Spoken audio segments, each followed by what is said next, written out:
Good afternoon, Prof. I think we have majority of us here, so if it's okay with you, we can start. Thank you.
Hello. Hello.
Hello. Hello.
Hello, good afternoon.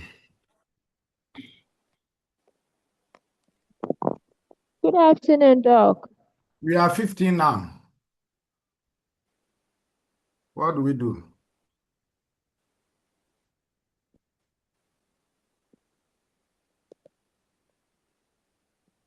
We can start, Prof.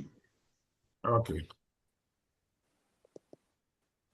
Good afternoon once again.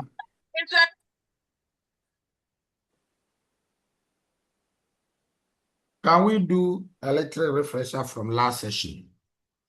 Anything at all that I will recall from last session?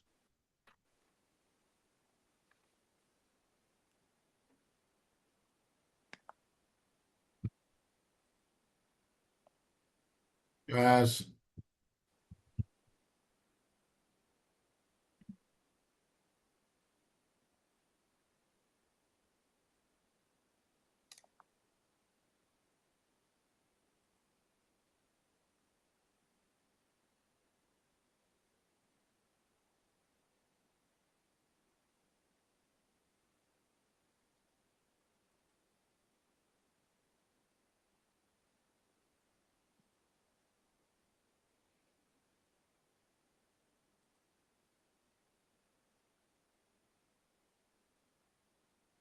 You want us to be here till daybreak, isn't it?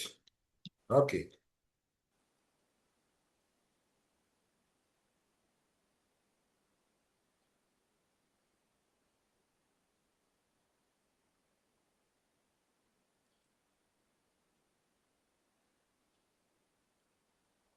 Isaac, what do you recall from last session? Hello, Prof. Good afternoon. Yes. Please, last week I was not able to join. Your line is very faint.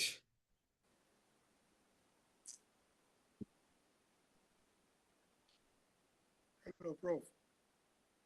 Are you there? Yes, sir, Prof. I hardly hear you.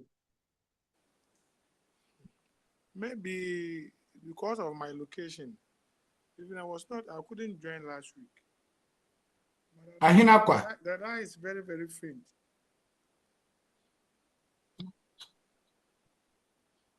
Ahinakwa.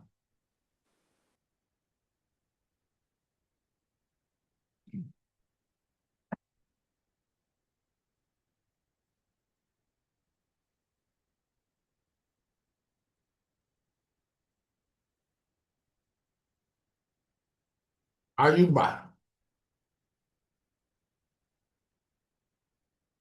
Yeah, Prof. Anything that you remember? My network is currently disturbing me. I'm But currently at Mecca, I can having hear you. Haji performance program. Yes. So last week, because of the Haji and the Eid al-Adha prayer at Mecca, I went off along the line. Yeah, so just okay. So you think you didn't get anything from last week? Is that what you are telling us? Frederick. Yeah, Prof, good afternoon. Afternoon. Okay, so what I remember last week is we did something about the triple bottom line approach to sustainability, where we had the understanding of the triple bottom line, which is the people, planet, and the profit. Okay. Yeah. Think Mhm. You want to explain them? I'm trying to do that. Force to do that. Okay, Prof, I am trying. Um, so we mentioned that there are three principles for the sustainable uh, development, and then we mentioned of the environmental integrity, the social equity, and then the economic prosperity. I think I'll come back again, Prof. All right. So who are you electing to take over from?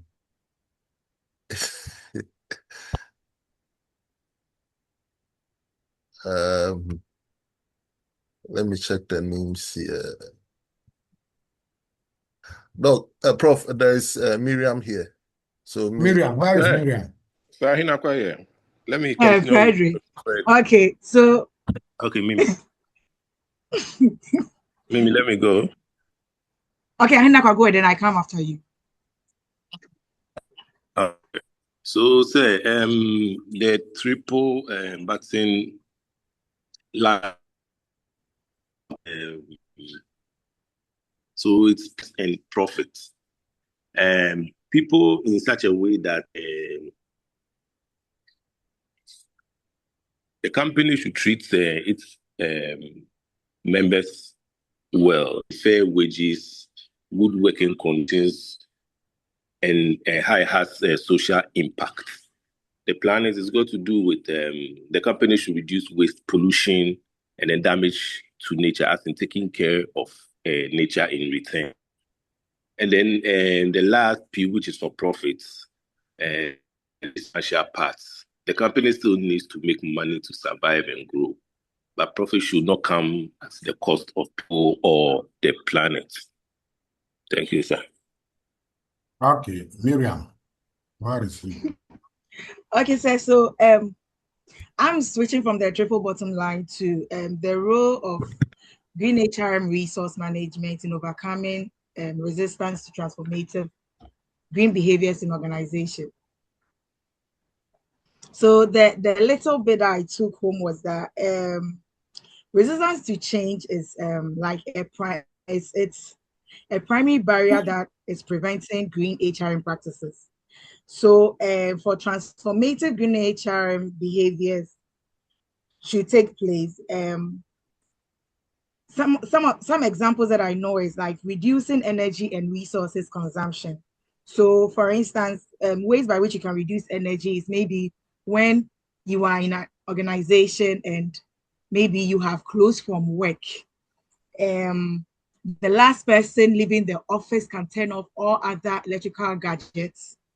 The company can substitute or subsidize electricity by probably introducing the solar panels to reduce electricity rates. The resources consumption to probably you can try to stay up from doing more of paperwork by introducing maybe HRI systems, which will help the organization. It will even help employees input in terms of when you switch or move from the paperless or the paperwork of doing things, and you come to the system or the digital approach. It makes work efficient. It makes employees. It reduces time or it saves time. It makes employees become efficient on their work because there's not too much stress. This is when they even introduce this hybrid work of system where people can even stay at home and then work. Even with, let me use an ethical example of what we are doing now. Even though it is not that easy, the online class we are having, but it is convenient. It is less of our time. We are not going to travel. People are from other regions. They are not going to travel all the way from where they are to the institutions before they can have access to education. They are doing it at the convenience of their home. They stay home, they do it online. So some of these things, it reduces energy and then also resource consumption. Thank you. Okay. Any other?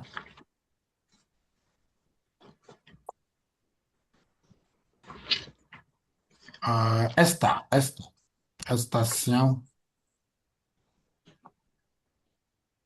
Hello, Paul. Good afternoon. Afternoon. All right, so Paul, I want to touch on the advantages of companies that practice green HRM. So what I recollect is that any company that promotes environmental sustainability within the organization also gains some benefits. Some of them include cost reduction, because when a company practices this, there's this reduction of paper use. When they practice energy saving, there's energy efficiency, they cut down on waste management. And then there's also improved corporate image and then reputation, because people outside, when they notice that such companies are practicing green HRM, they give that high respect to them. There's also competitive advantage for such companies. There's also talent attraction, because everybody wants to work in such institutions, and then at the long run, they have a long-term business sustainability because they're able to make use of resources, and then they ensure that their businesses remain viable. That is what I can add. Okay. Who wants to contribute?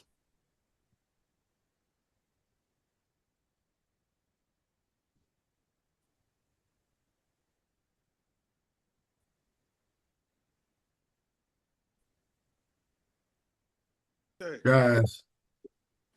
I on one of the advantages. Whose hand is up? Robert. Okay, Robert.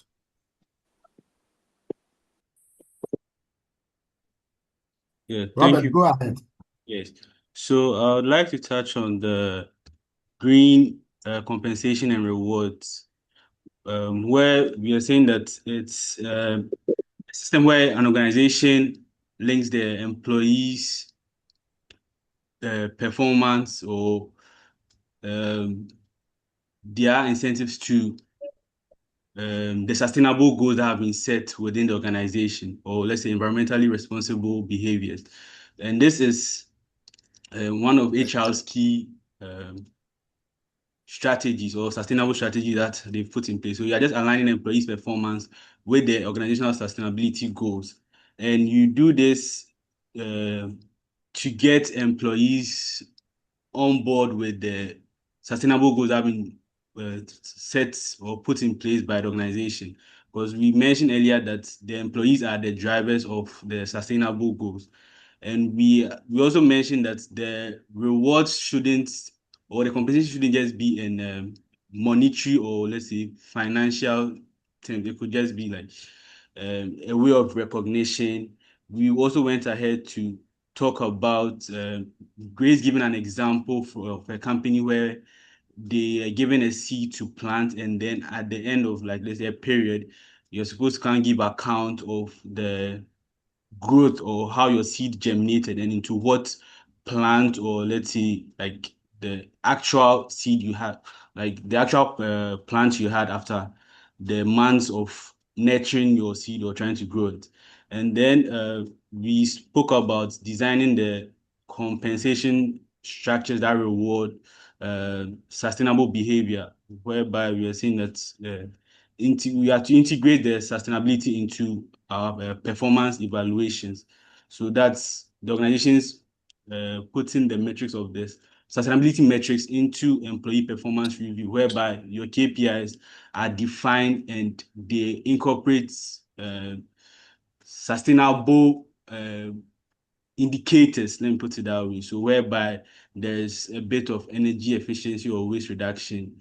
So maybe there's supposed to be how efficient are you in terms of energy consumption? An example of a KPI in this place. And then we went on to say to offer incentives for sustainable practices. That's at least maybe the financial. So giving financials, you can see there are bonuses tied to the environmental targets or sustainable targets that have been set.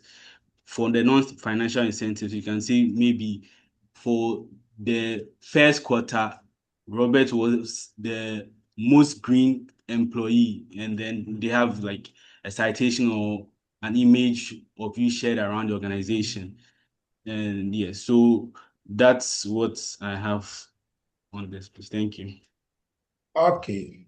Who else? Who else? Alice.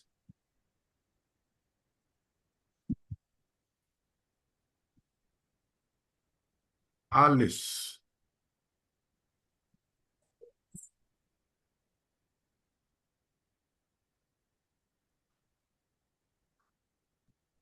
Hello, Prof. Please, I also remember that we talk of the things that when we do, it can help as an organization to improve green HRM. That is the importance. And then some of the things that we spoke about was recognition. And I remember Grace used his workplace as a typical example where they are giving plants to plants, and then at the end of the day, the people, the groups who were able to, maintain their own will be given some awards. And then we also talk about the things that can be done, and then we got to know that it helps as an employee or organizations to cut costs, because they have to know that when you are leaving the office, all lights or electrical gadgets must be put off. I remember Wisdom cited that one. And then we also learned that when we do all those things, it can help cut costs. And then another thing we also talked about was some measures that can be put in place. And I remember that I said something that with the environment these days, examples with the gather and seal companies, that is the Galamsey people, they causing harm and havoc to the land, also to our other bodies. There should be measures in place to check all these people that our water bodies are not being affected like is going on these days. So please, Doc, this is the little I can say. Thank you. All right. Rosemary. Rosemary.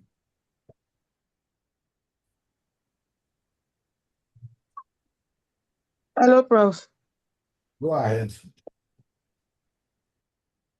Please, I also learned that concerning the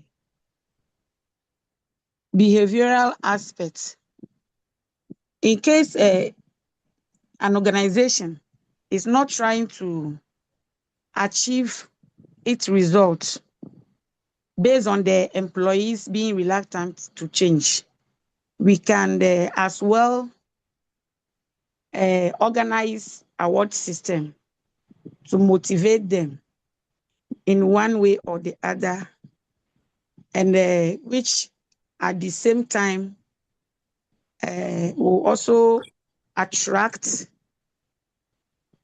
potential employees in terms of recruitment. That is, if they are practicing it well, that they will become recognized as they will become well recognized in the society, especially where they find themselves. Thank you. Thank you. Wisdom.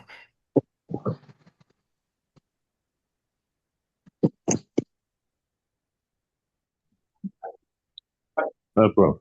Yes, sir. So we talked about lots of things. I'll just touch on two. We talked about green recruitment and selection. Talked about green training and development, green compensation and reward. And then we talked about the triple bottom line approach.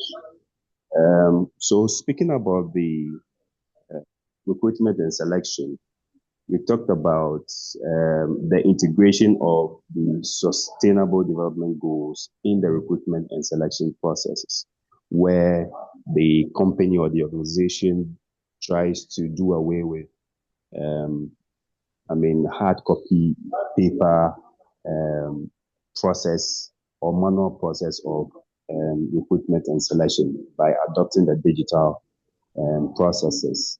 Now, in terms of training and development, we also talked about where the company actually trains and develop the employees to be eco-friendly and to also come to understand the reason why they need to have the sustainable practices in the organization. And then the organization also, in compensation and reward, integrates the sustainable development goals in its performance measurement processes, such that they are able to measure the performance of the employees in terms of their sustainable behavior, and then also reward them accordingly. And when it comes to the triple bottom approach, we talked about the 3 Ps, which deals with the people, the planet, the profit. And then the people has to do with the promotion of the well-being of the people. You can talk of the hybrid work, where people can actually stay home and then work. And then when we talk about the planet, we talk about the conservation of the ecosystem.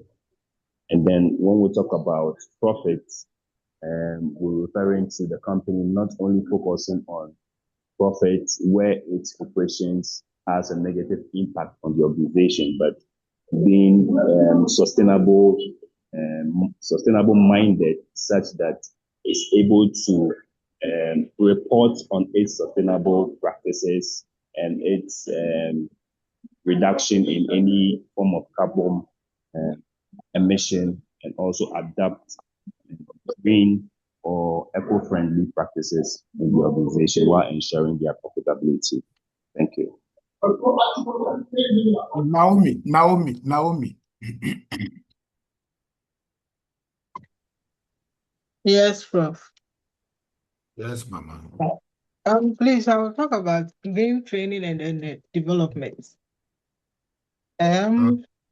So with the green training and development, it's a situation whereby organizations educate and develop their employees in order to improve upon their knowledge, skills, and attitudes towards environmental sustainability. So the main objective of this is to develop their skills for sustainable work practices, and then also to support the organization's environmental goals. The benefit will be that it helps to enhance employee commitment to sustainability. And then it also improves environmental performance, as well as reducing waste and operational costs. Thank you.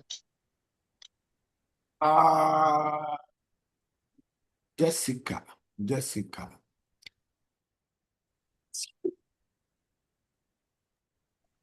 Good afternoon, Prof. Yes, Mama. Thank you, Prof. Prof, please, I'll touch on green onboarding. Okay. And so this is where we recruit this is where we bring in new recruits. And then in the space of that, we get to teach them how to work with the organization and also to be eco-friendly. So in ways like avoiding avoiding paper process way of doing things, like the traditional way of doing things. So we could ask them to maybe sign on the organization's website using digital process. They can also teach them or give them an eco-friendly welcome kit, like giving them reusable water bottles, bamboo pens, tote bags, seed to plant, and then we'll be monitoring their progress from there. And with that note, the benefits of that to the individual will be less stress. Because if I'm being taught on how to use digital platforms with the organization, it weighs down a lot of stress on my side. And it also gives me clear direction on what I'm doing, and then whatever I'm supposed to do is supposed to align with the organization's core mandate.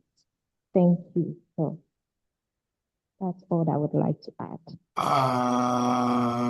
Nana Baby. Not today. Wait. So, Anaju. Good afternoon, Prof. Good afternoon, sir. Please forgive my background. I'm actually not home, so there might be noisy a bit. I think it's fine. Okay. So concerning last week, I remember we charged on compensations and reward strategies for green behaviors, like Robert talked about earlier. So we talked about how companies use wide range of compensation and reward strategies to encourage environmentally sustainable behaviors among employees, which is why they encourage employees to engage in such actions. These involve waste reduction, water conservation, and renewable energy adoption. So with these, some of the incentives that employees can get from this is bonuses being paid to them, among others. Thank you.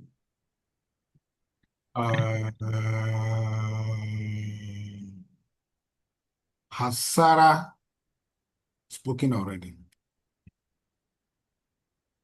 Sarah Davina.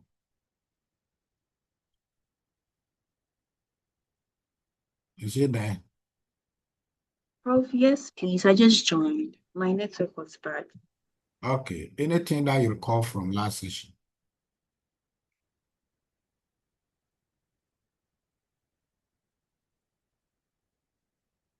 Last week I could not join, please. Last Wednesday, you didn't join. Yes. Then ask Collins O22. Share. Yes, Prof. Okay. Okay, so Prof, I'll add on the green trading and development. Allege that there are the efforts by the organizations to enhance the employee environmental awareness and also enhance their competency so that they can participate in green initiatives and also support the organization sustainable business goals. Also learn about the objectives of this green training and development as they enhances environmental awareness in the employees, as it helps them understand environmental you are breaking issues. on. Okay. It helps them to understand environmental issues like climate change, waste management, resources conservation, and also it also improves their performance as they understand green practices and its importance to the organizational business goals.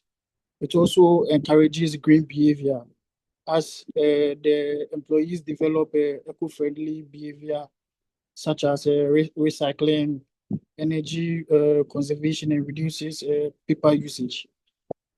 I also learned the competencies that they develop from this green training and development. Some of these are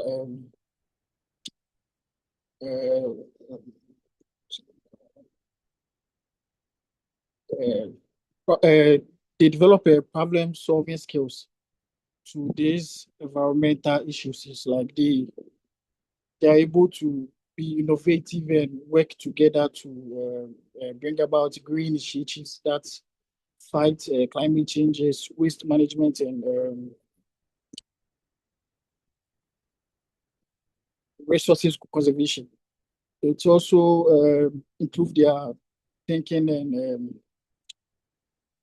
green behavior, and also create environmental knowledge in them as well.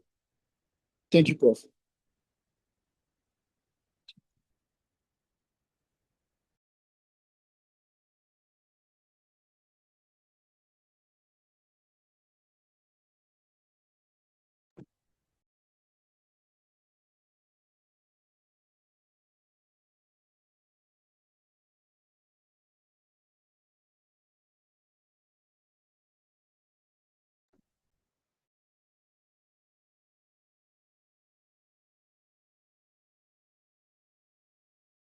Sorry, my network went off. Last person to contribute before we continue. Who do you think might be? Hello, Prof. Yes. Mine is a question. Or can I go ahead? But your line is very, very faint. Oh. I'm saying that mine is a question. Can I go ahead? Can anyone hear him? So he said Yes, he Prof. has a Okay. question. I can now hear. Hello, Prof. I don't know.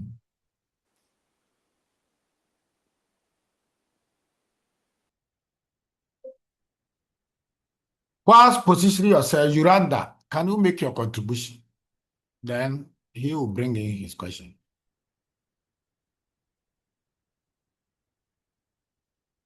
Yolanda.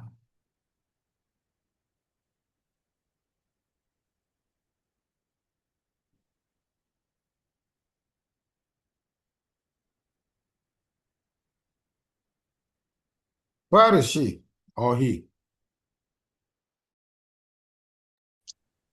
Prof, please, is she? Where is she?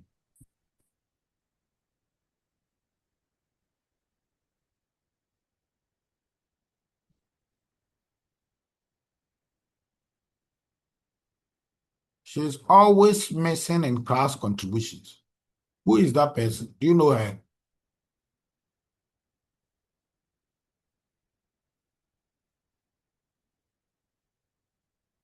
IT officer.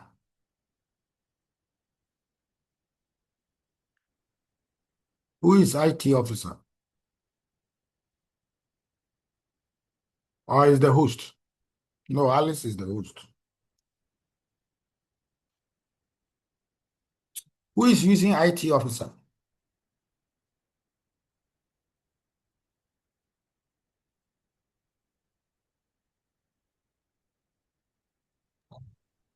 Prof, I recommend that we have the host remove the person if they are not responding.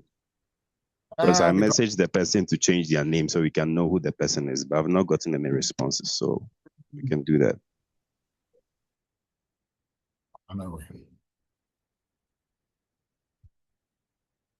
Okay, so who wanted to ask a question? If we can hear her now.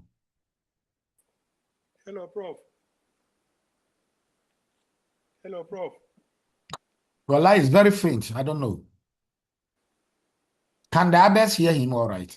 Is it Ike? Yes, Prof, we can hear him. You can hear him. So I Yes, guess Prof. as you are speaking, you are very loud and clear, but when he speaks, I can hear. Okay, I would like to ask a question. Okay, someone should listen and tell me. Okay, mine is on the triple bottom approach, which include people, planet, and profits. My question is the profit making. We know that some of the organizations are not profit making organizations. So, mention the word profit. Do we mean that other entities or other companies who are not into the business for making profit are exempted, or those making profits are required to benefit from green HRM?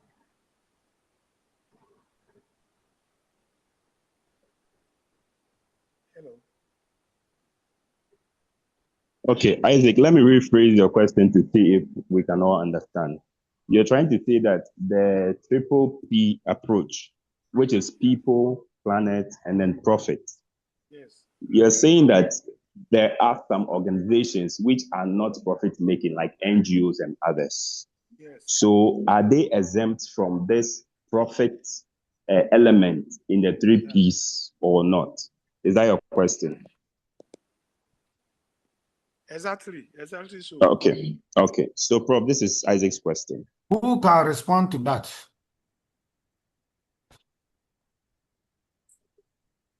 Okay, Prof, so let me try. Okay, try. So with companies, so with the non-profit companies, Isaac, what I think is that companies that make profits, of course, this is saying that, I mean, it's true, you can make profit, but not at the expense of people or the planet. Okay, so you have sustainability. You should have sustainability agendas which will not cost us an arm and leg, so to speak. With the non-profits, we have some that actually are green-oriented. Okay, so the profit aspect is saying that even if you are making money, don't do it at the cost of the planet or people. So with those that are non-profits, it has got nothing to do with whether they are making money or not. But they too, in essence, have to practice green sustainability agendas. I don't know if Isaac, you get me. Can anyone add to it? Wisdom. Okay, thank you, Prof. So mine is not too far from what Ahinakwa has said. Indeed, before the SDG goals, we all know that businesses were solely focused on making profits and not even thinking about the impact of their activities on the environment. Now, what this triple P approach is saying is that we know that you may not be making profits as an NGO, but what is the purpose for which your organization was established? Your organization was established for a certain reason. All they are trying to say here is that let that purpose be served, but also be conservative to make sure that anything you do, it benefits, or should I say, it profits the environment, it profits the people, it profits the planet as a whole. So those who are making profits that goes into their pockets, they also make sure that the profit that they make, even though some is going into their pockets, the holistic picture is that the profit should go into the ecosystem. Because at the end of the day, if the ecosystem is destroyed, your business will not exist.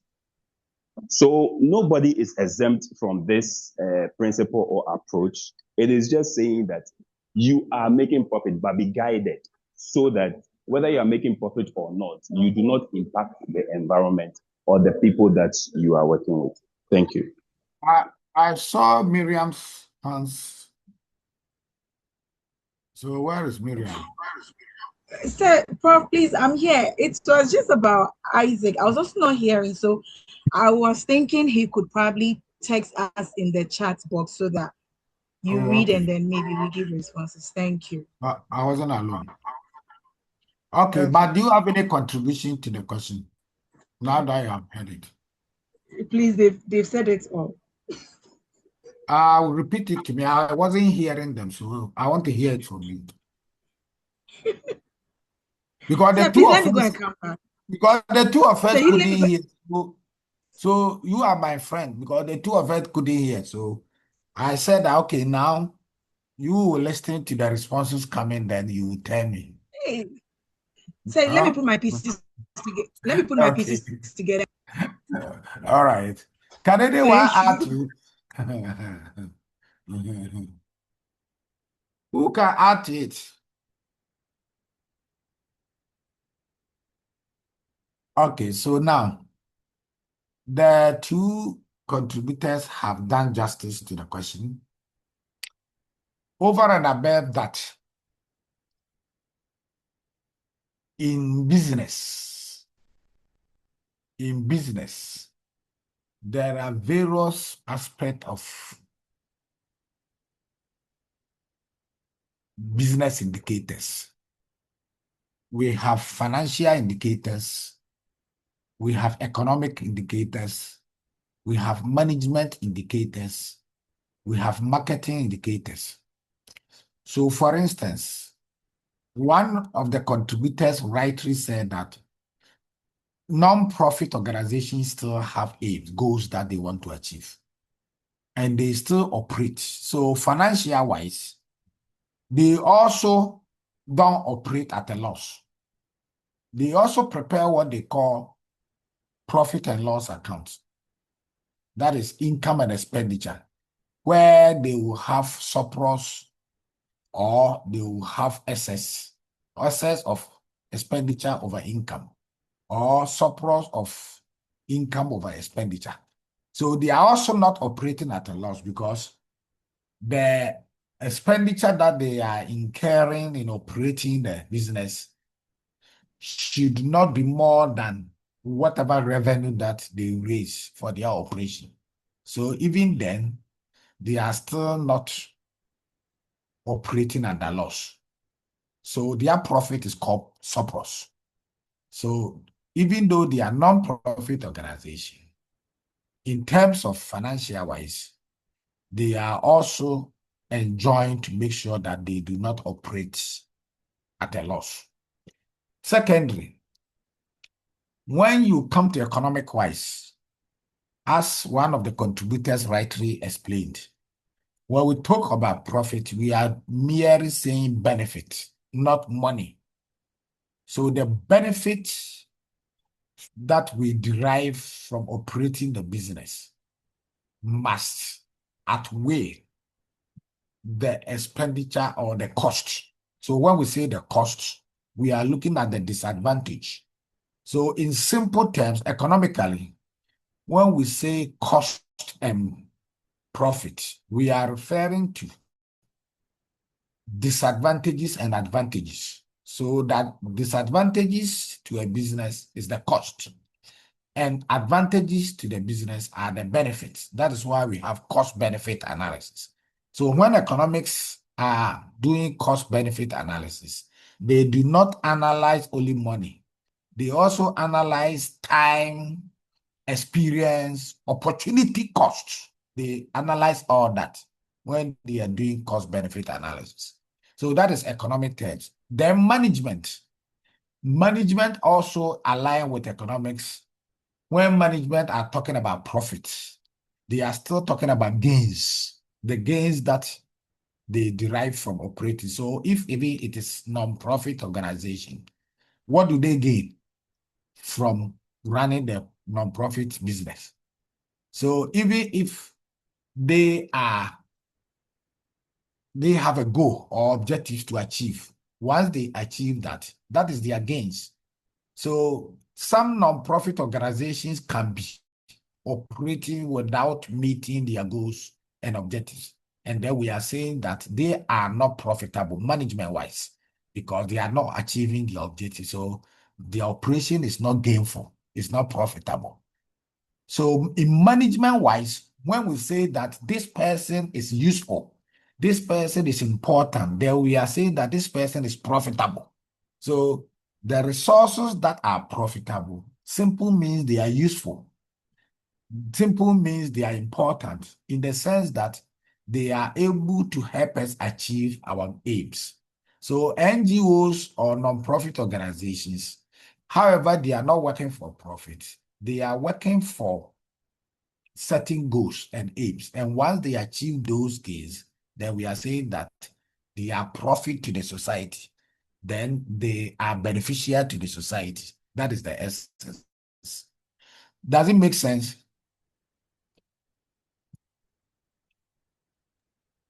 Yes, Prof. Yes, bro. Yes, sir. Okay. Any other comment, question, or contribution?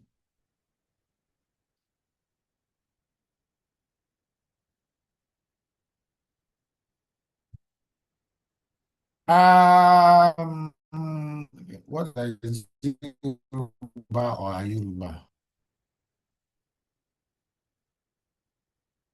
Is she with us? Who knows her? Because she hardly make contribution in class. Does anyone knows her? So who? Yolanda. Prof, please, this is Rosemary. Yolanda is sick. She is sick. Yes, please. She has been sick throughout the course. She even But she mentioned always it back. during our previous lectures. That is what I'm saying, that she has been sick throughout the course. Prof, she has been contributing. Oh, it's only today Oh, she she's. has been contributing. Oh, she's very Yes. active. Yes, sir. Yes, Yes, Prof. please. She's very active. All right, okay. So let's move on to today's topic, environmental performance and green HRM. The extent to which green HRM can also measure their impact on the environment. So what are the key performance indicators for environmental sustainability as far as HR are concerned? And how can these environmental performance be improved at the workplace? And how should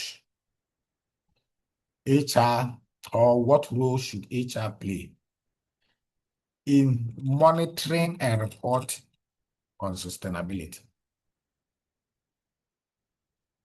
So yes, in terms of environmental performance, what are some of the key performance indicators that we can use to measure that, yes, we are doing well for environmental sustainability? Any ideas? How do we measure whether or not our green HR practices are having positive impacts on the environment? Any ideas? Hello, Prof. Yes, sir. I think one of them will be the controlling Is of it Isaac of again? How come only when Isaac is talking, I can't hear? This is weird. I'm sure it's from his device. He has a Yes, network problem at his end. Okay.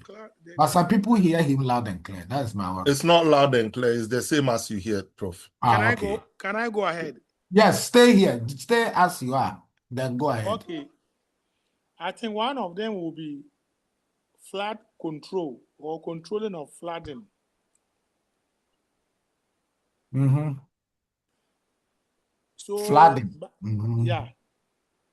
So by this, when we focus on practicing green HRM, by elimination of maybe plastic waste, not building along river paths, and construction of main drainage to the sea during raining season, it will not be flooding as we used to see, especially in Accra and other places in the country. So when we're able to control flooding or we're able to avoid flooding in our cities, it is also an indication that we are doing well in green HR.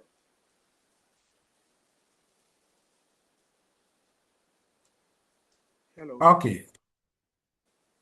Are you done? Yes, Prof. Okay, so who can also contribute to that? How do we measure whether or not our green HR practices are having positive impact on the environmental sustainability?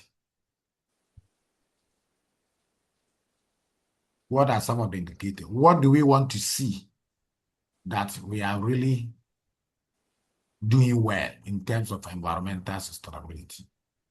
What are the signs that we want to see to be able to say that, yes, we are doing well on the environment? Hey, Prof. Yes, sir. I think one is also on a climate change or climate sustainability. Climate change. Okay. Mm-hmm. I go ahead, Prof. Yes, go ahead. So by this, I also mean that in practicing the green HR in the area of eliminate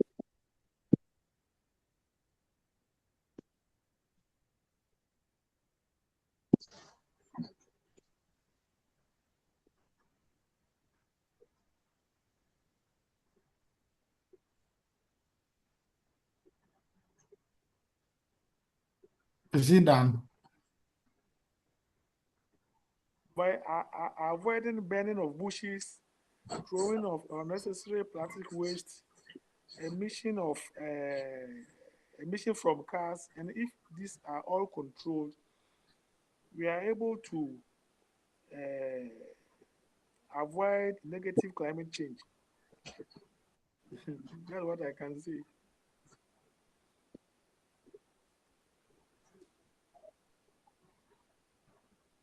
Hello.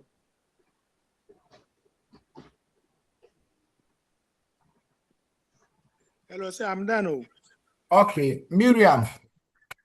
Sir, please, I want to try, but before that, please, permission. My place is very cloudy. So it's about to rain. So in case I don't participate again, I beg you, please pardon me, but I'm online. Rather pardon you, not me. Okay, so what I want to say is, I want to try maybe energy consumption per employee in an institute. Yes, that's what I'm saying. Energy consumption per an employee in an institution. What do I mean by that? You track the electricity or like the fall that is being tied to each employee in the organization. So maybe you are 5 in a particular department. It is not a table station. It is not a workstation. So let's take it like maybe, let me use finance, for instance, or let me use a practical example. My end finance unit, we are about 8 in the institution. So let's say that you can tie each and every employee to, instead of you allowing one person be in a room utilizing maybe air condition, water dispenser or a fridge, there is lighting system and other stuff. You can try to pair us or bring all of us together in one room to utilize the electricity in a particular room and then probably shut down one particular office, which is going to reduce electricity costs. That is what I mean by energy consumption per employee. Or I can also say paper and resource usage. What do I mean by paper and resource usage? That is like you evaluate digital HR processes. Example, e-pay slip. So instead of it always being that you're going to be printing your pay slips and other stuff, you rather decide that, or HR decide that this time around, your pay slips will be probably attached to your dashboard that personally only the user of that particular interface is going to access his or her pay slip, rather than going to visit HR office and always demanding for your pay slips, which is going to it's going to be wastage of like papers and other stuff. So that's what I can say to this. Thank you. Okay, thank you to Ahinakwa. Yes, sir. So, sir, so drawing from Mimi's point, conservation of our natural resources with respect to forest reservation. Now, we can attest to the fact that the consumption of paper in the world is mostly done by offices, and that is to say companies, apart from schools, probably churches or other institutions. I mean, companies are the primary consumers of paper in the world. Now, to conserve our forest, if these companies are practicing green HRM and eliminating paper, like how Mimi puts it earlier, we eliminate paper and then we make use of electronic outlets. So for recruitments like this, we are doing online with appraisals. We are using maybe a platform, an electronic platform, appraisals, and with the slips too. We are using electronic means by sending maybe emails, etc., etc. We reduce the use of paper, and that goes a long way to reserve our forests. That is because these forests are where they cut down the trees to make these papers. So the effect is that forests are reserved. Thank you.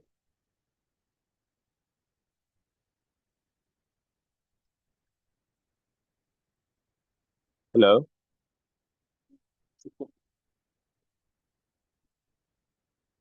Hello? It looks like Prof is offline, so let's hold on a bit. Okay. No. Two different networks each.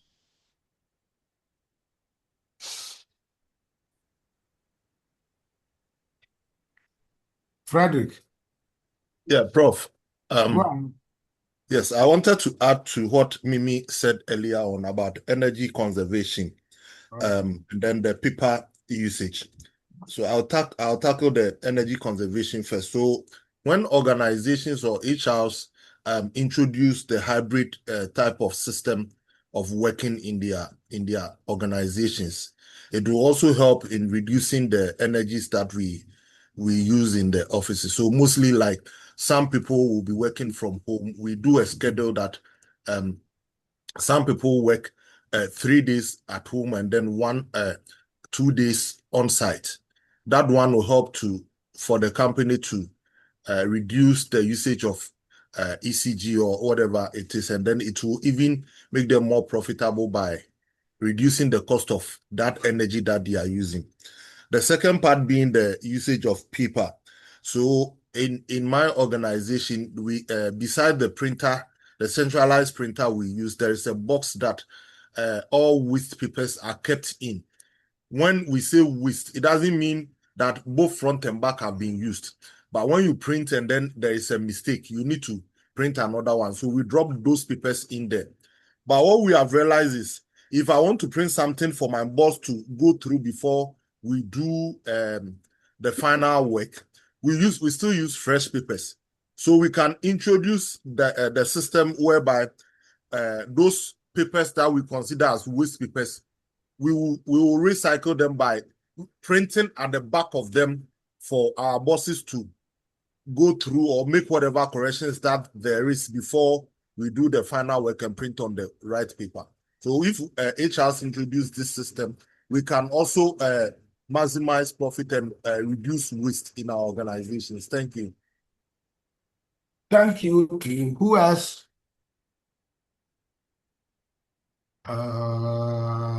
Miriam, do you want to come in again? Yes, please. I just wanted to ask if this one to make sense. Green travel. Okay, so green travel policy, that's a KPI. So what I mean by green travel policy is that instead of probably you traveling all the way from one designation to another location, HR can introduce policies that encourages virtual meetings.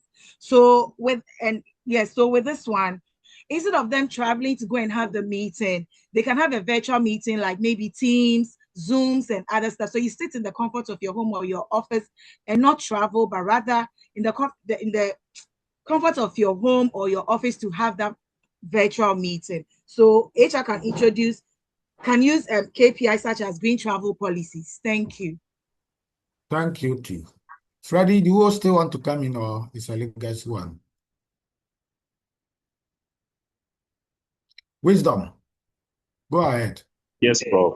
So I want to talk about the incentives and then the policies. So, I mean, the way to ensure that all of these, the HR ensures that all of these is indoctrinated in the processes or the core of the organization is by ensuring that we have sustainability embedded in every policy in the organization. Now, what does this do? It makes sure that the employees, vendors, the stakeholders are aware of the effect of this, why they should do it, the benefit, and then the consequences if they do not do it. And then once these policies are there, you are able to, based on the policies, to measure the people and then implement the necessary punitive measures if they do not adhere to them. Now, the other one is the reward. If you are able to incentivize the green behavior, for instance, as Mimi was saying, instead of traveling to go for a seminar, you should rather do it online. What I know in my organization and some organizations is that they actually reward you if you decide not to travel, but then take the courses or take the webinars or conferences online. And then they actually, instead of they give you the transportation, they give you a percentage of it for opting to do the virtual option. That actually incentivizes you and motivates you to want to do the virtual meetings and all of that, which in effect help the organization and help the environment as a whole. Thank you. Thank you. Who wants to add something? Freddie, do you want to come, or is old one? Oh, it's an old hand. Okay. Yeah, so we are looking at employees' participation in sustainability training. How many employees are participating in sustainability training that are organized by HRs? How, to what extent employees are engaging in sustainability initiatives? To what extent are employees satisfied with sustainability efforts by HR in the organization? How satisfied are employees in sustainability policies and practices existing in the organization? So all these things are things that you can assess as a measurement of environmental sustainability in our green HRM efforts. So you can also talk about the reduction in the environmental impact resulting from our practices. To what extent are our HR practices having an impact to reduce the environmental hazards? So as you have rightly talked about committing impact, where we minimize the committing to works by our employees, waste and energy consumption practices in that company, water usage reduction practices, recycling rates in the company, renewable energy usage in the company, carbon emissions, that is to what extent are our practices reducing carbon emissions. Sustainable sourcing. Instead of doing everything in-house, how are we sourcing some of the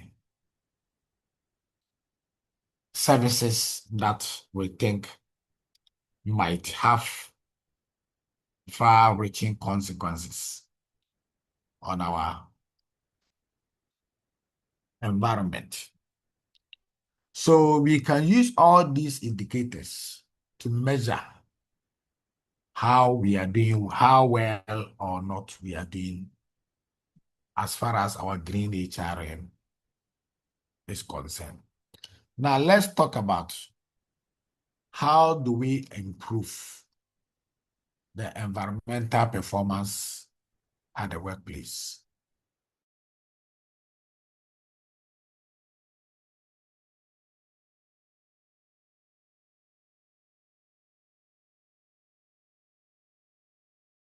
Place resulting from green HRM practices. How can we improve them? What are some of the things that we can do to improve the environmental performance at the workplace? Any ideas?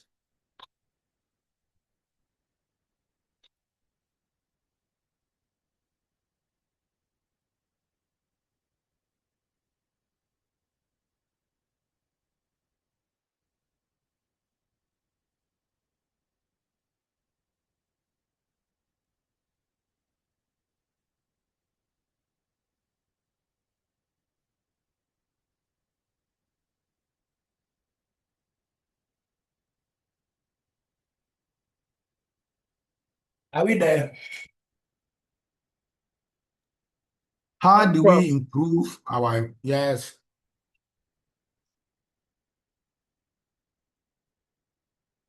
Where are the Christians here? Let's make a roll call. Who are the, okay, Miriam. Yes. So please, I'll say through employee engagement. That is, you need to train and motivate staff to adapt to the eco-friendly practices. Okay. Yes, any?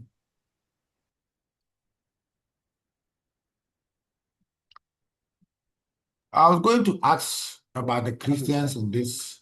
Frederick, yes, go ahead. Yeah, so we can do promoting energy conservation. Promoting energy conservation, yes. So by this, I mean by switching off lights, computers, and equipment that we don't need to use them. And then we use the lights efficiently when, especially like there are some lights that give heat. Like when you switch them on, they consume more energy than the other ones. So like we use the LED ones, which are less, which uses less energy. And then installing of motion sensors in offices and meeting places. So you realize that there are certain places that you don't need lights to be there. But once I walk into that environment, the lights there can turn on for whatever usage that we need, so that we don't always leave the lights on. So when we put these practices in, it will help to improve the performance. Thank you, sir. Okay, Collins.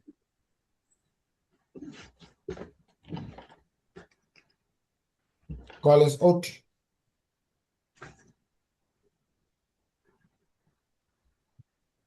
Hello, bro. Yes. Okay. So we can improve environmental performance through green training and development. So these training programs can educate the employees about environmental awareness and issues.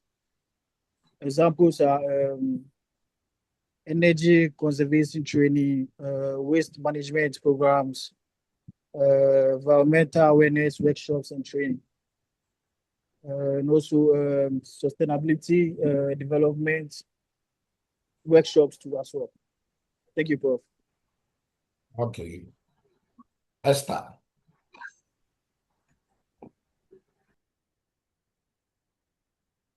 I don't know, but can there be a reward system? This one is a question for you. I'm asking a question, so you also ask a question for me. A little. I was a bit confused. That's what I was thinking of. I just wanted to find out whether I'm right Yes, or the wrong. reward is correct. You're right. All right, Prof. Thank you, Wisdom. Reward serves as a Prof, you motivation. can have a reward system for workers who abide to the company's objectives and all that. Okay. Who else? Nana Bibi. Are there Christians here? Where are they? The Christians. I'm interested in. Who are the Christians here? We are here. Are you okay? You back? You Hello, speak before. hello, sir. Yes, sir. Because you said Christians, the churches can also reduce unnecessary noise by way of drumming, singing, and at the church places. In doing this, unnecessary noise can be avoided in the churches. Okay. Wisdom. Prof, please, can I come in? This is Please Abedu, go Nana ahead. Abedu. Okay, so I think HR can also integrate environmental goals into appraisals as in performance management, so that there will be some sort of environmental targets to hit in performance appraisals to encourage the employees to adhere to it. Thank you. Okay. Wisdom. Yes, Prof. So I would say awareness creation. I know we've talked about training, but awareness creation is where you are actually sounding, the information daily to make sure that people are being aware of the energy or the sustainable lifestyles that they ought to live. In that, if you realize lately, even in our own home, you realize that everybody wants to use air conditioning. Why? Because we want to have the luxury of comfort and all of that. But we've forgotten the impact that has on the environment. Now, if you also look at the way people are building, okay, before then, we were building in such a way that it gave enough room for ventilation. But now there is a trend where people want to be very artistic in their buildings and all of that. And you realize that calls for more use of energy because you would have to fix air conditioning, you have to fix lights and all of that. So if we're creating the awareness for people to have a change in their lifestyle or to have a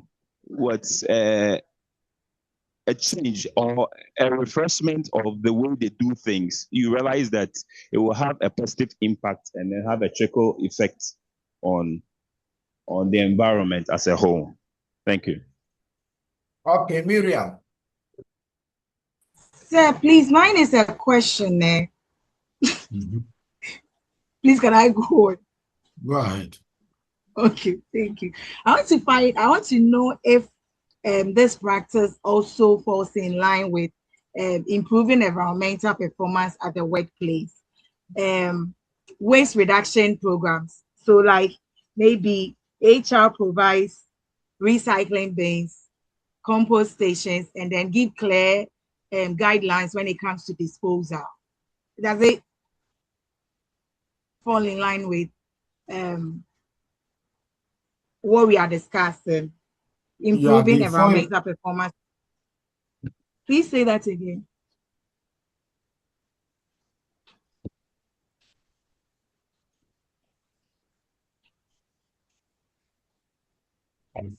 Hello. There is a verse in the Bible that says that, for unto you it has been given to know the mysteries of the kingdom of God. But for those outside, everything is said in parables. So they see, they do not perceive. They hear, they do not understand. Where in the Bible is this verse?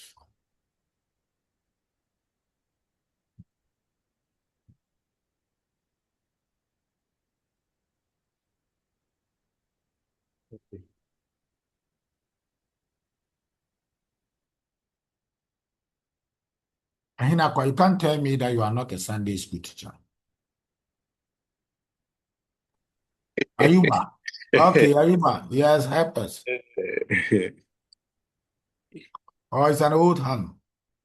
Oh, Prof, my hand has been up before this verse came, but I wanted to also ask question about the waste management. Before we respond to this. Okay. So after the response, I'll come in. Okay.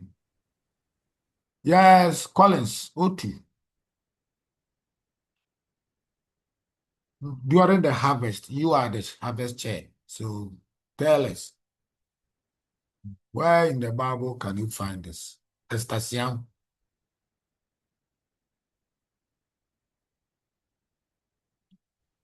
For unto you it has been given to know the mysteries of the kingdom of God. But for others, everything is said in parables, so they may see, they may not perceive, they may hear, but they may not understand.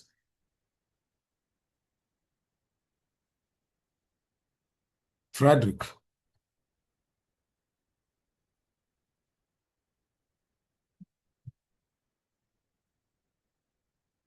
Jessica. Matthew 13:11. What is there? Read for us. Okay, sir. So it reads, he answered and said unto them, because it is given unto you to know the mysteries of the kingdom of heaven, but to them it is not given. It's the end of the reading. Okay. Can someone read Luke 10? Sir, Luke 8:10. Okay. So it also reads, and he said unto you, it is given to know the mysteries of the kingdom of God, but unto others in parables, that seeing they might not see, and hearing they might not understand. Okay. So how will you relate that to the discussion we are having now?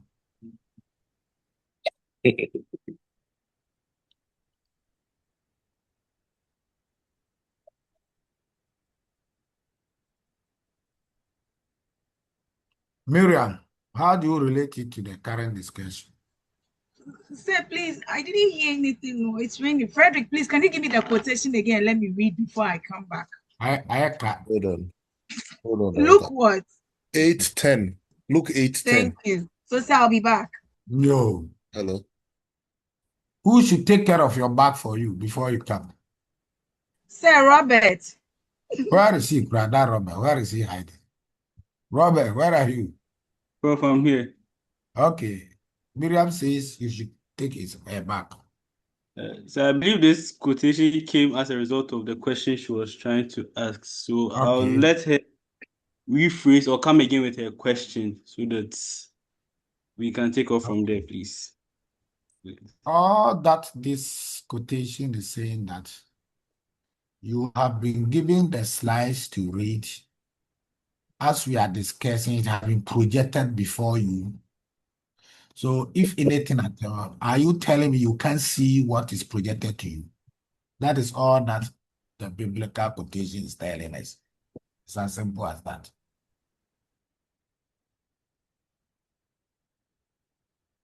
Ayuba. Prof. Ayuba. Prof. Can you ask your question? Yeah, my question is about, we are all looking at it from this angle. Hello, can you hear me? Hello. Yes, please, we can hear you. We can hear well. We are, pardon me with my mistake. We are all looking at it with a positive eyes without trying to look at it from the other side. That is a negative aspect, where some primitive actions or maybe punishments can be outlined to be able to control the environment. I am saying this because of a typical example of one of the secondary schools in Plando in the Volta region, where they had a new headmaster who came and brought a policy that any student who drops a black rubber or a polythene or sachet water rubber on the floor will sweep the school compound for 3 days. And truth be told, till date, if you go to that school and they tell you that they are drinking water or they are using pure water or rubber, you won't believe it. And it has helped the environment. That is why I'm saying that though we look at it is a punishment that we are giving to the students, but it has also helped in improving what we are discussing now. Okay. Thank you, Prof. So there is a difference between green HRM practices and how to measure the performance or the results that we are achieving from those practices. That is why I said that for Miriam's question, when you asked me a question, I went back here for you to see for yourself. You were asking whether energy consumption and waste reduction are part of the discussion. And I went back here to let you know where it belongs to. And what we were discussing has to do with how do we improve our assessment of the results that we are getting from our HRM practices. We are practicing reducing energy, reducing waste, conserving the energy. That are green HRM practices. So what are the outcomes of these practices? And how do we measure these outcomes? And how do we improve upon the measurement of these outcomes? That is where we are now. And that is what I'm saying, that it is projected before you, but you are not just looking at them. You are still going back to the practices, the HRM practices. But we are now going beyond the practices. And we are discussing how to measure the results of those practices. And how do we improve the measurement of the results of the green HRM practices. So the first thing we are saying is that we need to identify environmental impacts. So what are the environmental impacts? Galamsey site, what can you talk about the environment? So any ideas? If we happen to be in an organization and we want to know the extent to which our environment are affected by our practices, what are some of them that we can look at? Any ideas? Rosemary. Hello, Prof. Go ahead. Please, I suggest as an organization, the HR can include some rules and regulations affecting such practices. The reason why I'm saying this is sometimes oil spillage, as an example, oil spillage being done by, I would say, foreigners, or when vessels arrive, or ships, yeah, and then they open the bilge of their vessel. That is a compartment to pump out contaminated water or oil into the sea.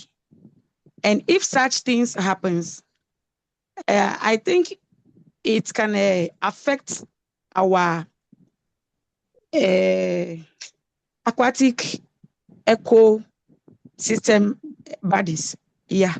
And with that, being it, because it is the sea, if we also, it can also affect our health and safety, because as humans, we feed on, example, the fishes that they bring out of the sea, we feed on them and other aspects of protein. Yeah. So I think if the HR includes these rules and regulations as part of the organization's rules and regulations, and we'll place some sanctions or some fines in place so that offenders will be apprehended, and then we fine them based on that.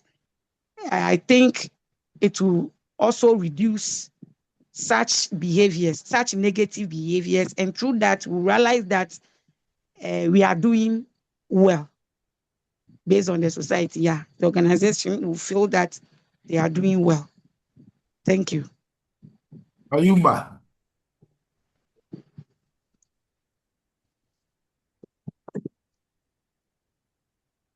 Or it's an old hand? Frederick. Okay, Prof. It's an old hand. Okay, Frederick. Okay, so Doug, talking about Galamsey sites. Talking about the Galamsey sites. So if we want to do something to improve the environmental performance, the first thing that comes in mind at the Galamsey sites are the reclamation of land and water bodies. So when we take water bodies, we realize that now the people there at the Galamsey sites are working directly into the water bodies. So they need to be digging wells at their Galamsey sites and then use the water that comes from the well to wash their sand and whatever it is to get their good. And then when it comes to the reclamation of land, after mining activities at the site, the land need to be restored back into the old state that it was. So they have to fill the pits and the excavations of the places that they have dug holes and other things. Then replant, do replanting of trees and replanting of trees and other plants to be able to cover the land, and then restoring the soil fertility to the old stage that it was. And by so doing, we will improve the performance of the environment. Thank you, sir. Okay. Who else? I thought I saw another hand somewhere.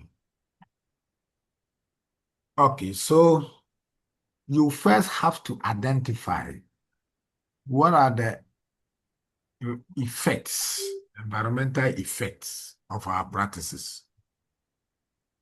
So if we are in an organization here and you want to know the environmental effects of our practices, what are some of the things that you'll be looking at? If you are in GCTU and you want to know the environmental impacts of the employees and students around, what are some of the things that you'll be looking at?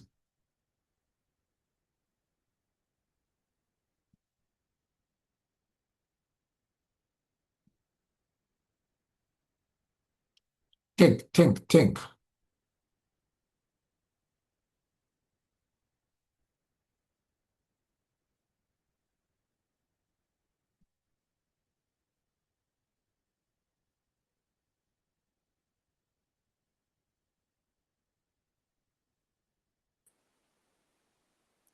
Sanitation is one.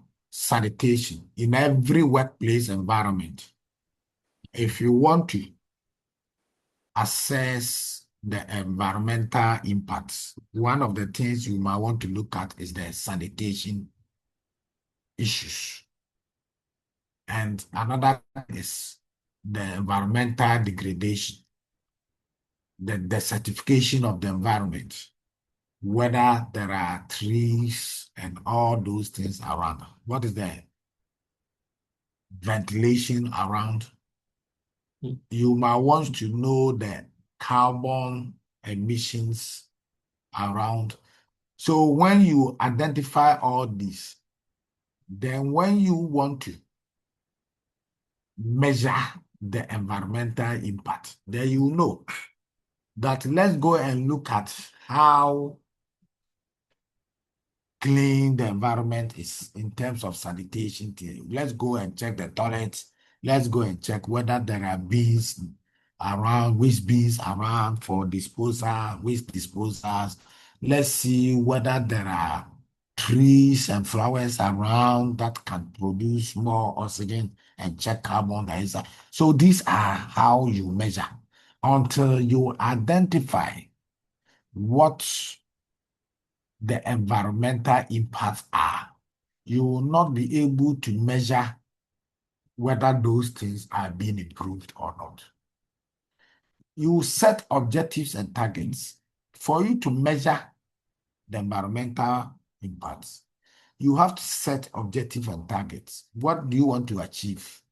So this year, what are the environmental targets that we want to achieve? We want to make sure that there are hedges of plants in our lawns. We want to say that our washrooms are renovated and maintained. We want to make sure that we change all our lighting bulbs into the energy saving bulbs. These are targets that you. So at the end of the year, if you want to measure performance, you are going to measure based on these targets that you set at the beginning, whether trees and flowers have been planted around hedges, whether the lighting bulbs have been changed to energy saving bulbs, whether all washrooms have been renovated and maintained clean. So you set targets so that you can measure targets. Environmental risk management procedures. How do you assess the risk in the environment? And what are some of the procedures that you use to assess those risks? You assign roles and responsibilities. So until you assign somebody who is in charge of what, you will not be able to measure, because without responsibilities, people cannot be in charge of specific environmental performances. So that when you are going to measure, you know who to interview to measure. Monitoring and evaluation. You need to track progress that you are making because you have set targets and objectives. And as the practices are going on, you continuously monitor or track progress to see whether things are progressing as planned. And then at the end of the period, you evaluate to see whether there has been an improvement in the environmental impacts or not. Stakeholder involved, you identify stakeholders that you can think of. The employees, the lecturers, the students, the administrators, the visitors that comes there, they are all stakeholders that must be involved in measuring the environmental performance. Compliance assurance. You have to assure compliance because you don't come out with only green HRM policies, but you must ensure that people comply with those policies. So these are some of the ways by which you can improve environmental performance. How do we track and report on sustainability metrics? Can anyone contribute to that? How can we gather information on how we are faring on the environmental performance, and how can we report on the same? Any ideas?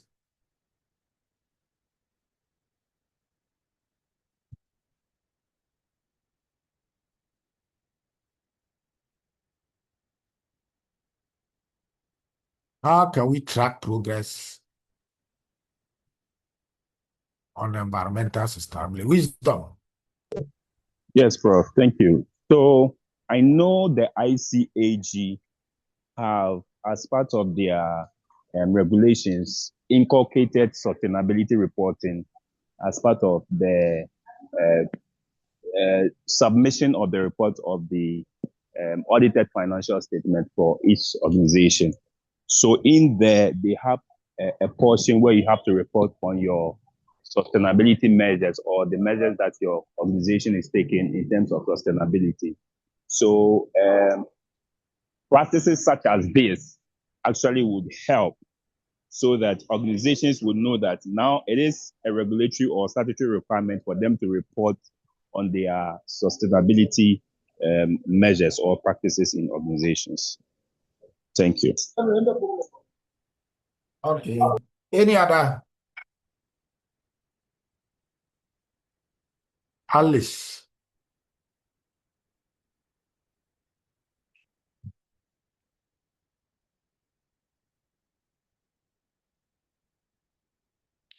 Jessica.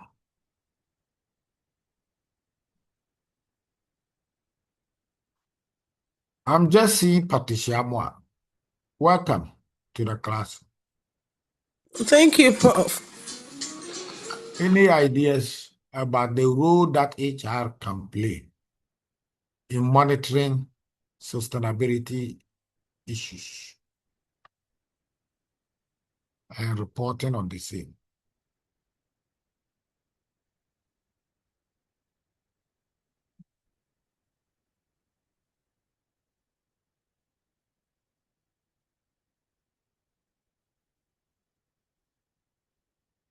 So we're saying that HRs can help to monitor and track employee participation. Employee participation in environmental assessment.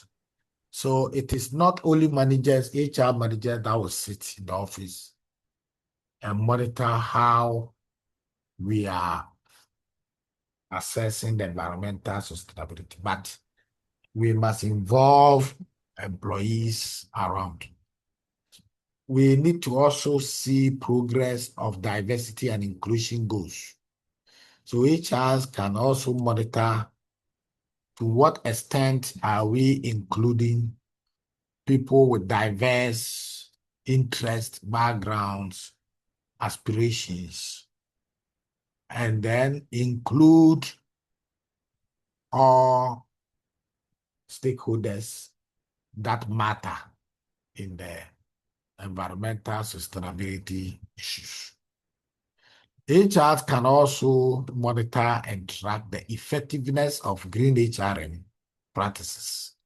So if we come out with a practice of waste management, then HRs can track the extent to which human resources practices affects the waste management in the company. Data collection and analysis. HR can also help collect data and analyze them. So you can see that some of the performance appraisal questions, they are part of data collection by HR. So they will ask a number of questions, then you will answer them or your subordinates will respond to them. And later they will analyze those data to be able to come out with the fact that you perform well or some weaknesses in your performance. So those data collection, HRs, because the HR is managing employees' systems, they can include sustainability questions in a performance appraisals, and even they can even conduct some surveys specifically on sustainability metrics for employees to respond to them, and they analyze to see the extent to which the company is making progress or not in HR sustainability practices.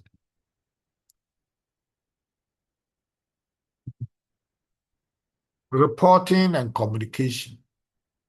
Not only gathering data and information for analysis. After HR analyzes the information that it collects on environmental performance, it has to communicate and report on the same.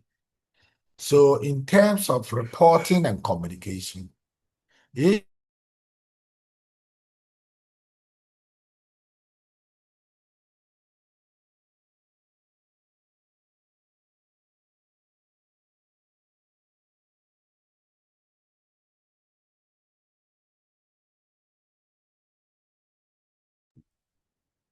Hello? so they can, yes, Ahinakwa. Oh, Prof, I wasn't hearing you. I don't know if I'm the only one.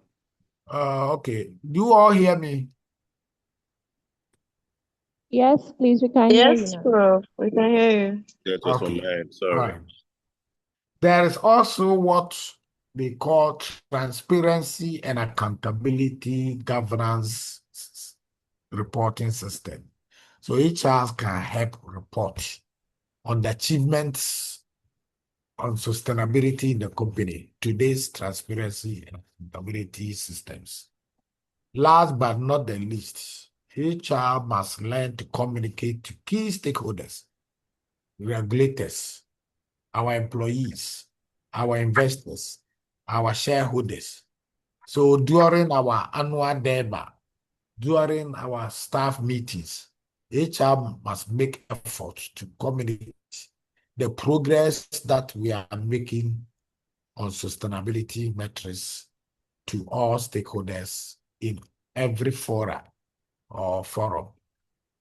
Any question, comments, or contributions as far as environmental performance and how to measure those environmental performance, as well as the role that HRs play in tracking and reporting on sustainability issues are concerned. Any questions, comments, or contributions?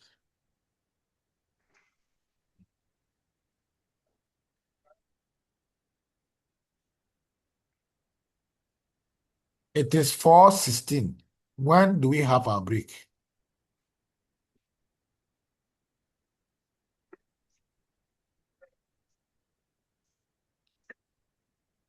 Alice.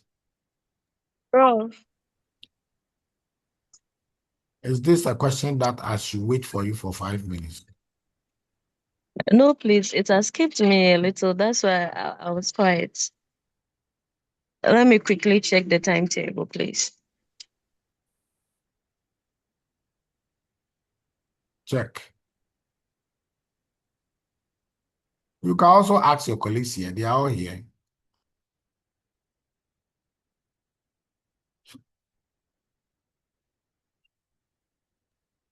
Wisdom, please, can you help me with it? Hello, Prof. Yes. Hello. I think it's 4 to 4:30 with a break. So we start the next session from 4:30. Yes, break is 4 to 4:30. And it's 4:16 now. Yeah, please, if you don't mind, my humble suggestion is that we continue so we can close early. My humble suggestion. It's up to you. That's why I'm asking you. Okay. That's not the decision for me.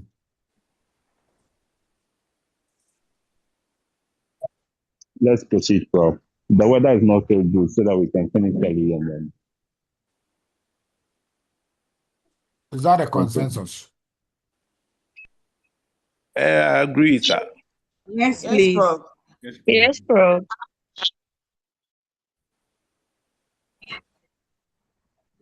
Okay. So when you go, try to look at the environmental sustainability metrics.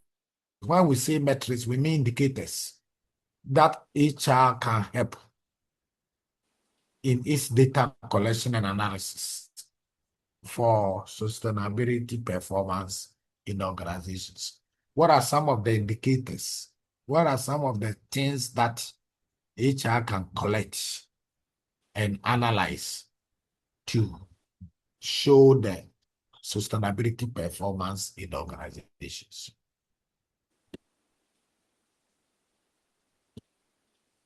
Okay, so we move on to quickly look at barriers to green HRM and how to overcome those barriers. When we say barriers, what are we looking at? Barriers.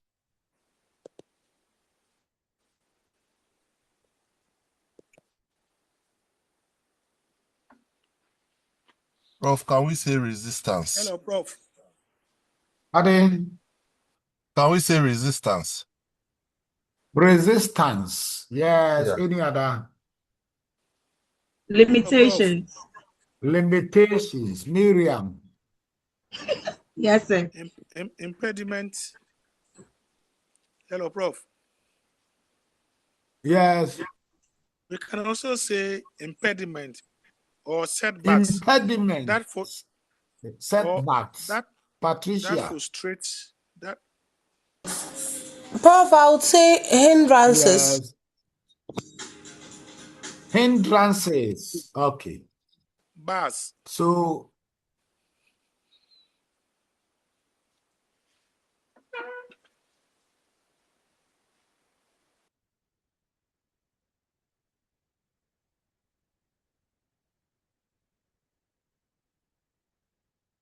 power.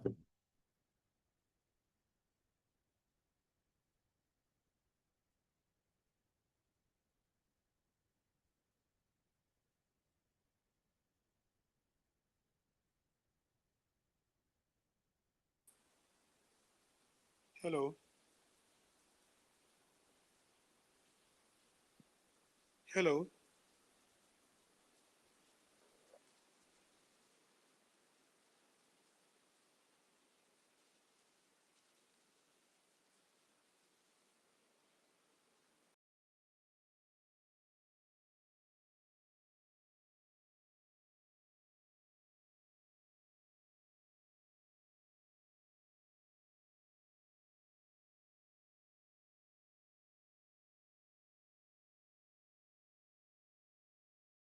today the network is very, very rough. So surprising. Yes, any ideas? Some of these hindrances, impediments, challenges, limitations, resistances that can affect the implementation of green HR.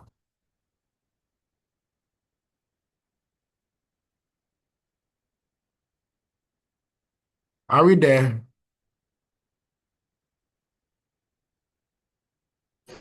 Yes, please. Yes, please. And you mean you can't think? Okay, Prof. I would say that some of the hindrances can be lack of training or awareness. Because, for instance, GCT Kumasi campus where I am, at first, we just leave the lights on when some staff close and they are going, they leave it because they feel the security will come around to maybe put the electrical gadgets off.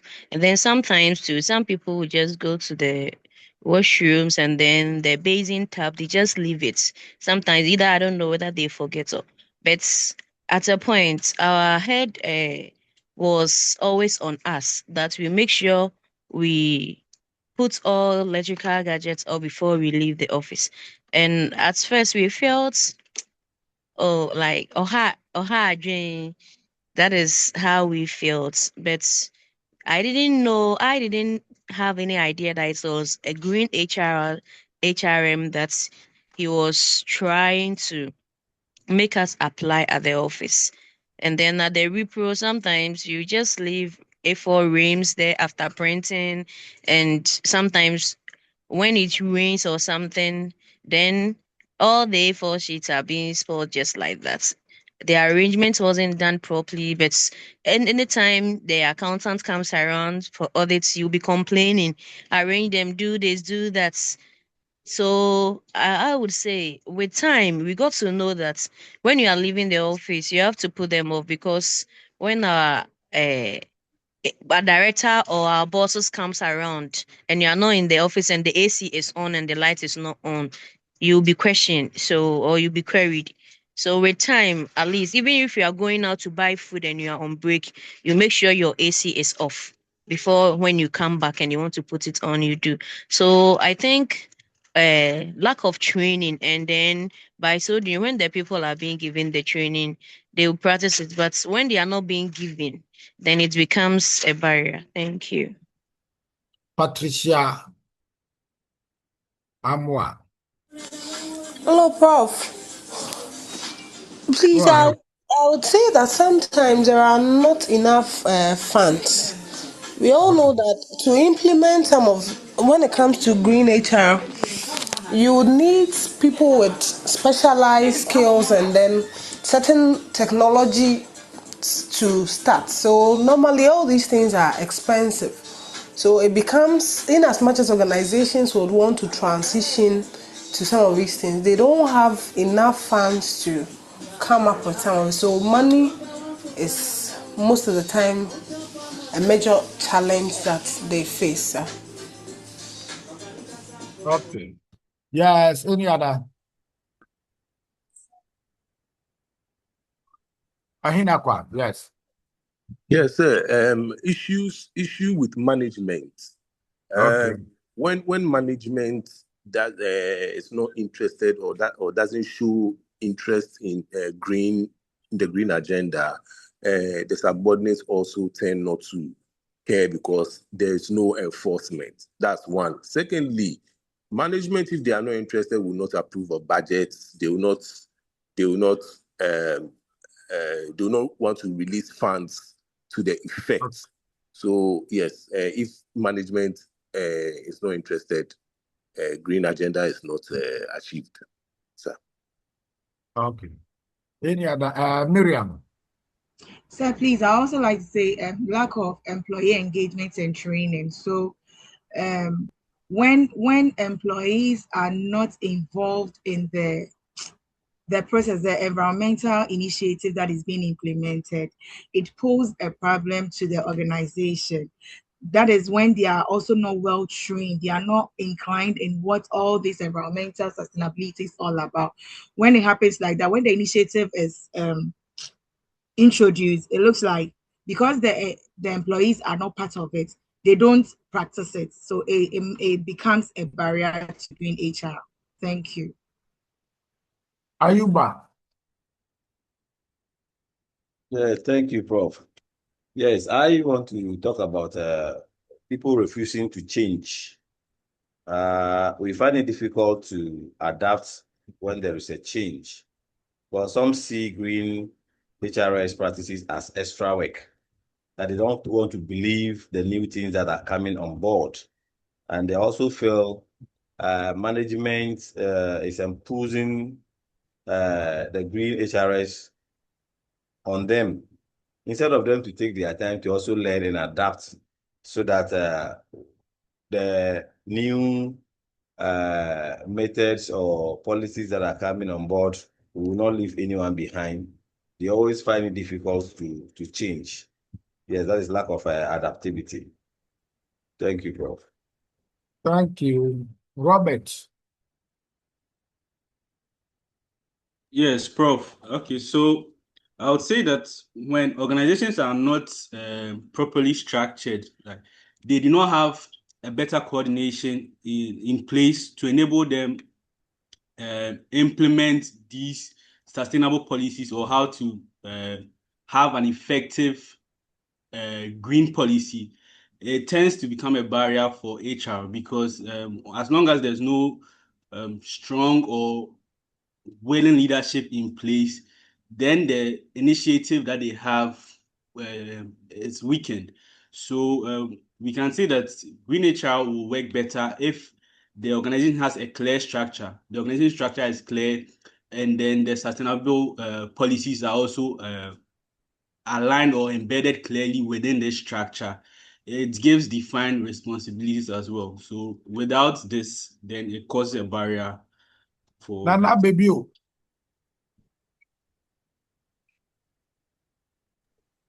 Yes, Prof.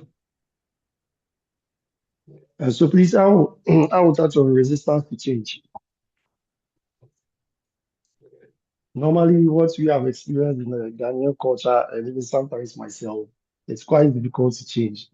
So usually the employees and the managers may be reluctant to adopt some of these new practices and behaviors, because usually some of us or most of us prefer the traditional working methods. We also do not want our workload increased.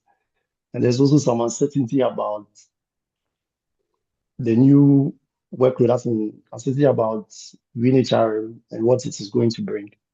So usually this can slow and prevent the implementation of these initiatives. Thank you. Isaac. Hello, Prof. Yes, sir.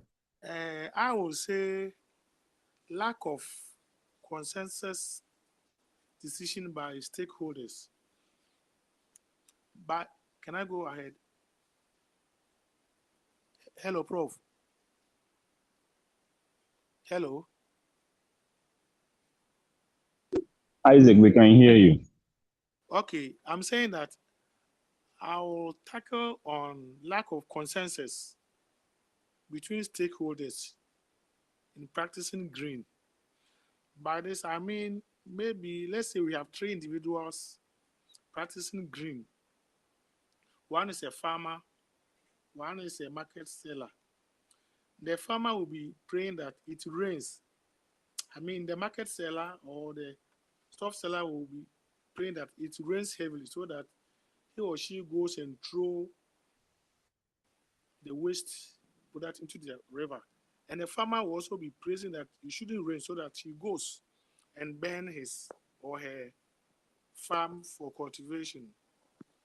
So when we have issue like this, it conflicts the interest to protect the environment.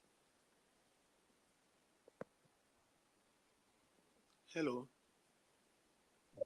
Okay, thank you, Isaac. Hello. Isaac, we heard you. Okay. I'm sure. Yeah, so now let's look at how to, or what are some of the causes of resistance to change, because resistance to change is one key barriers that has been identified as an impediment to the implementation of green HRM. So what is resistance to change, and what are some of the causes for resistance to change as far as green HRM is concerned? Any ideas?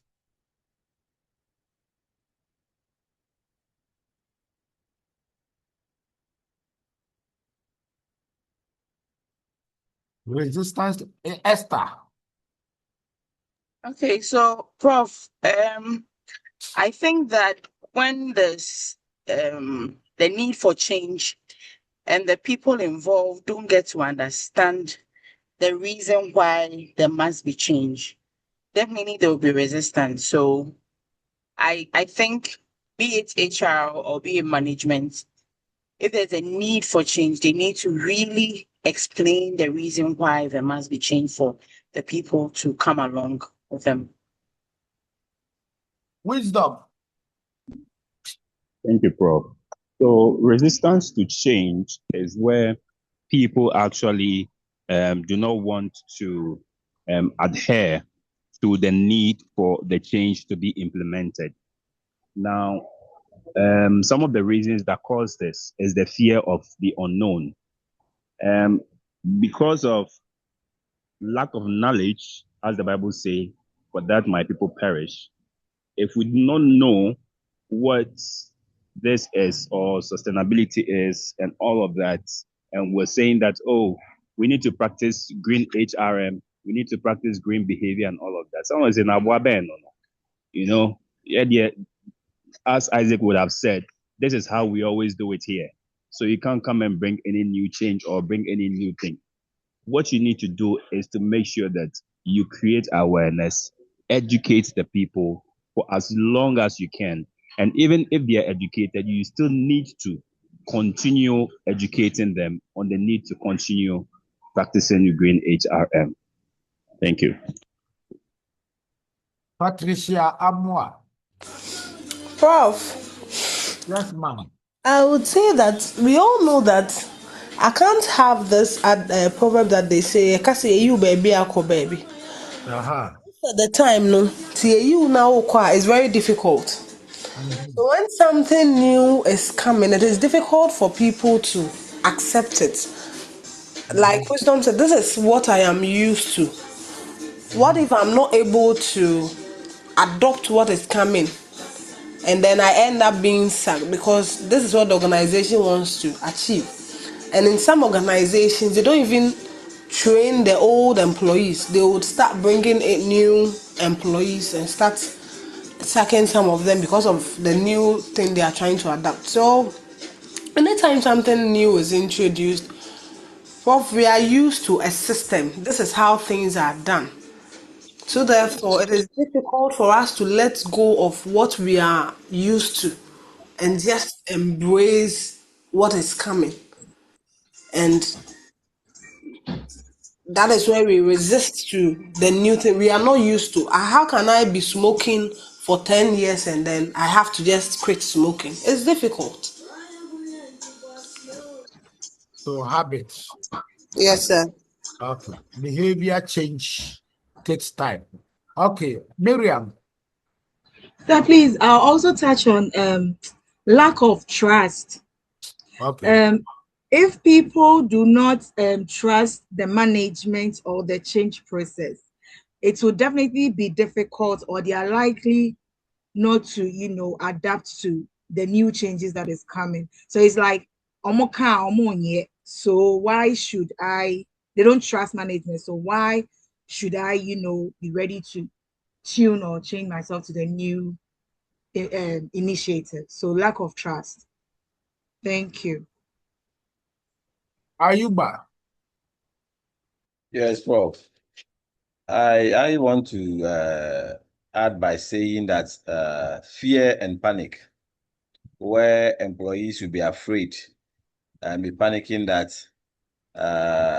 they may lose their jobs because they are not aware of what is coming and they don't know the benefits they stand to achieve when the new policies are implemented. Thank you.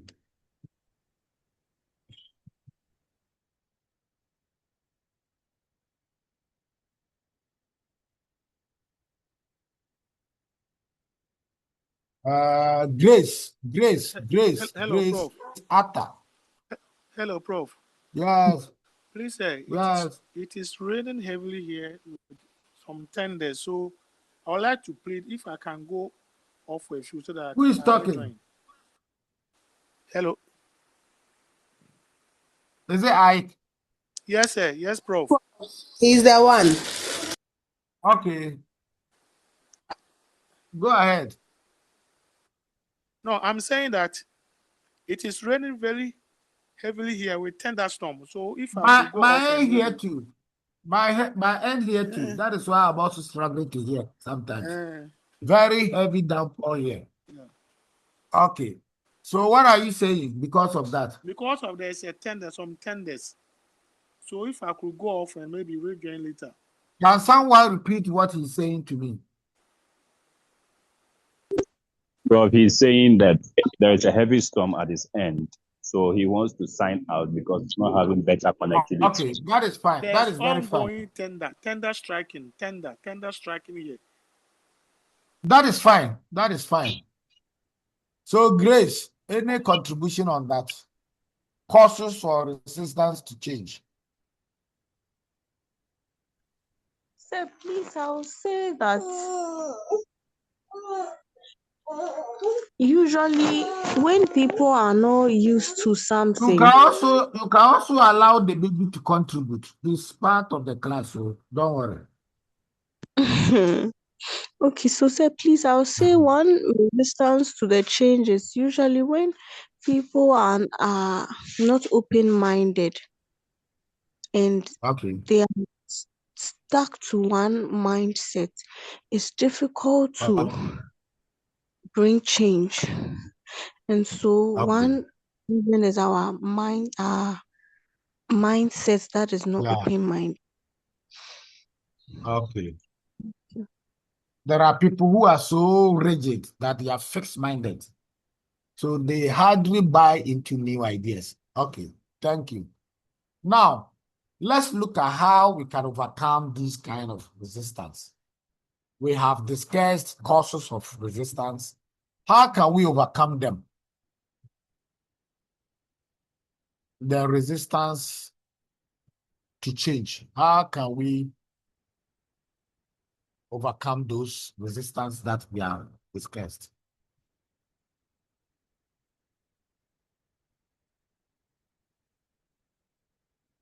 Yes. How do we overcome the causes of resistance to change when we introduce green HRM policies, practices, and values in the company? Those, yeah, Hinakwa. Yeah, so in terms of the managers, as it is stated, a senior management must lead the change. So, like the leaders that they have followers, the subordinates. So, I stated this example back saying that if the managers themselves are not in line with the agenda, it will not go on because there will not be any enforcement. So, if the management is in line with it, first they will enforce, and then the subordinates who look up to them too will learn from them, and then they will also follow the agenda. So senior management must lead the change first. Okay. Okay, Prof. I also think that since people don't want to change, like Grace said, there are some people who have this rigid mindset. They don't, no matter what you do, they are not ready to accept the change. So there should be a communication.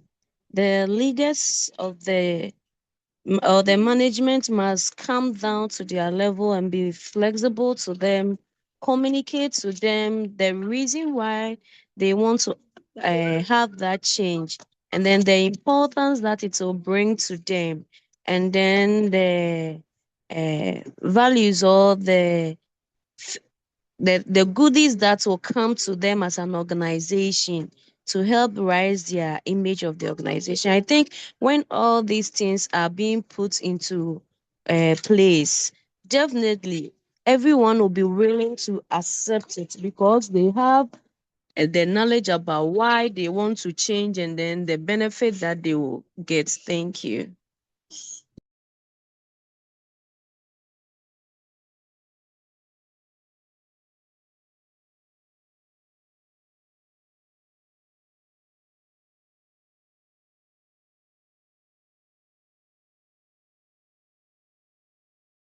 Sorry, Robert. Yes, thank you, Prof. Okay, so I would say to overcome resistance, there should be training and employee engagement. This means that before you effect or initiate a change, at least from the planning or let me say the planning stage, you should have some stakeholders involved in the planning stage, whereby at least there's that awareness that is created. They are educated on the values, or maybe if there are any trainings that need to be done, that's trainings on environmental sustainability, or let's say green practices. They engage in such trainings, and then they are well equipped before any rollout is done completely. So in this case, employees get to be very much understanding of what is to come, and then it will be much more appreciated in such instances. Thank you. Ayuba.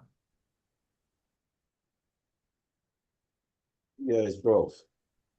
Uh-huh. Yeah, overcoming resistance. I also want to talk about training and retraining, because in every organization or in every change, we have winners and losers. The losers are people whose roles and status or their daily routine get disrupted when new policies are implemented. And once you ignore them, they become active or permanent resistors, trying to resist the new change that you are bringing on board.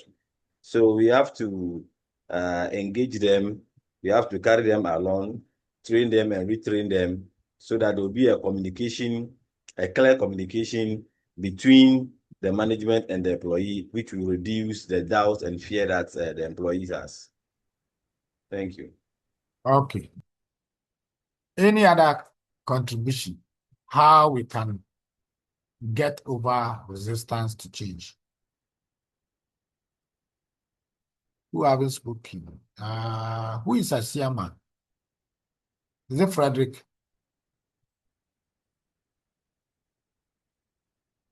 Jessica? Any idea? Prof, please. We can allow time for adjustment. We said that habits do not change over time. Okay. We would have to build in a transition period, and then we'll monitor it as we go on. Because we will not be able to change everybody's perspective in one day or overnight. So I'm sure they will come on board as we allow time for adjustment, please. Thank you. Ayuba, is your hand old one or new one? Okay. I'm looking for those who have spoken on this subject. Nana Baby, have you spoken on this? Yes, I touched on resistance to change. Okay. Collins, it seems I haven't heard from Collins. Okay, so Prof, to overcome this resistance, I think HR can set up like a reward system that rewards employees for adopting this new system, like this green behavior, like waste management, energy saving ideas, and also they should recognize a department that have like a low waste generation or some like energy conservation. Yeah, and also they should offer like incentives to employees that produce green initiatives or green innovations. Yeah, Prof. Thank you. Okay.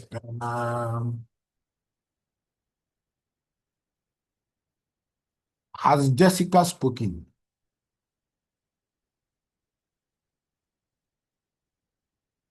Jessica.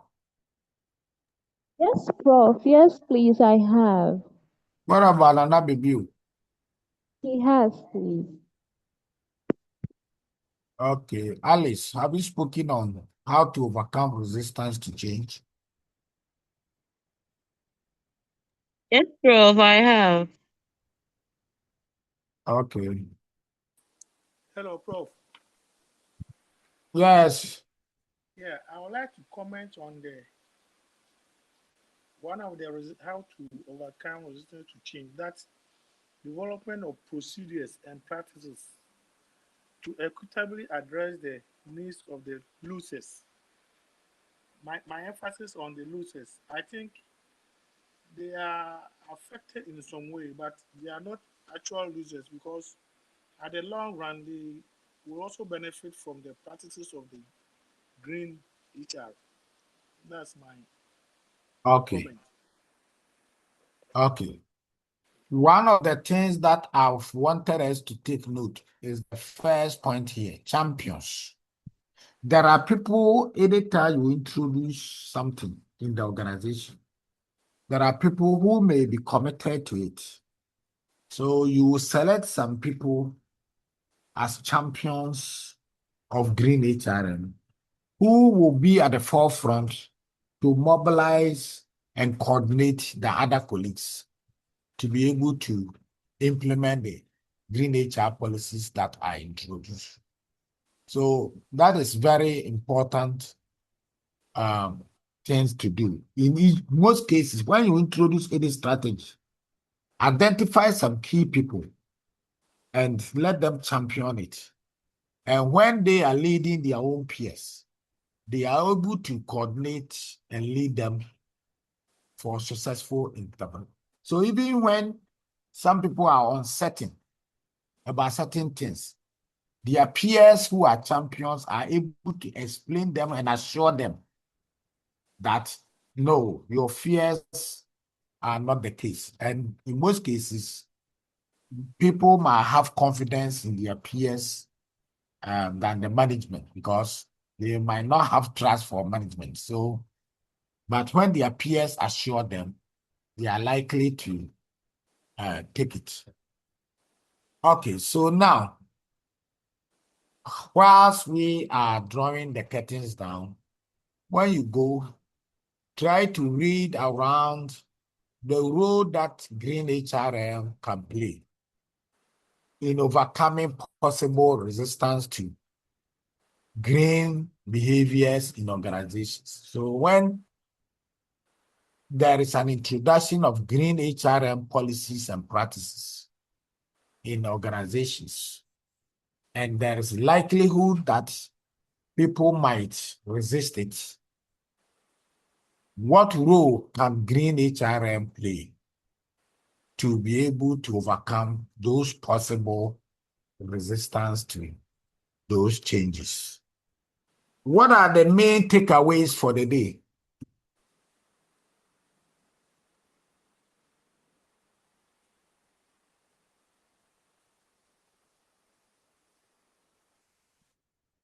What are you taking away for the day?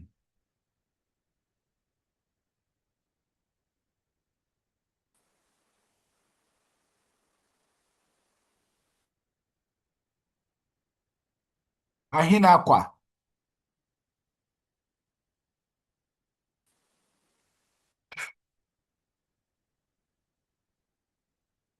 Asiama. Yes, Ahinakwa here. Okay. That's so some of one of the takeaway what we just went by overcoming resistance. So we what I got from it is that there are some things that hinder us from achieving or going by the achievement of this sustainability stuff. So there are some things that will also help us overcome this type of resistance. So some are what communicate a clear vision to the change. Senior management must lead the change.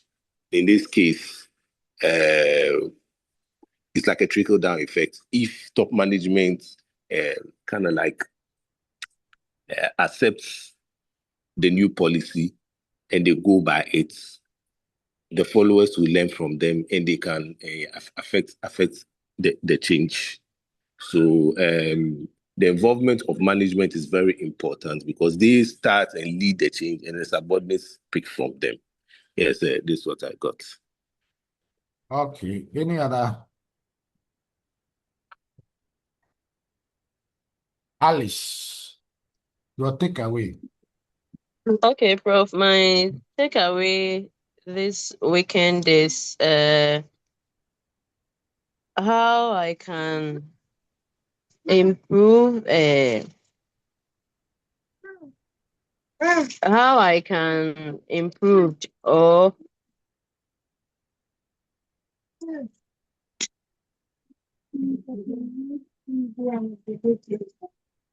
how I can track or improve the Well, please, my background is Yeah, you're okay. I hear you. okay, Prof. How I can track the progress of environmental sustainability, and then I can track by maybe checking the use of let example like I can track by knowing say maybe this by the end of this month this is the amount of bill I paid, and as compared to previously, so it means that the process or the measures I put in place is working, and then also paperwork are being lessened as compared to previous, and then waste are being recycled, and I can also do a regular checks and also do a survey and then get a feedback. And another thing I'm also taking home is the barriers to green HR, and then how I can overcome resistance. So from my colleagues, I've got to know that some of the barriers or hindrances can be lack of training and then education and then resistance to change. And I've also learned that to break those barriers, there must be communication, a proper communication on why the change and then the importance of it. And then also there should be training, proper training on staff on how to do green HR things. And then there must be also uh, awareness.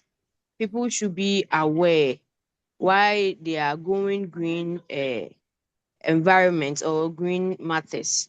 So this is the little I've gathered in mind for the weekend. Thank you.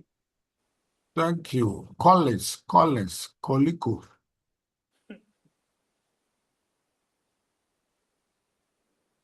You see there?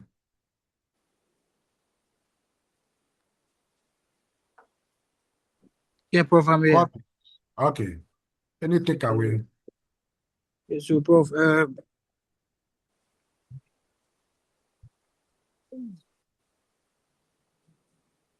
What are you taking away for the day? Away the how to overcome resistance, and we explained, like you explained, the champions to foster the.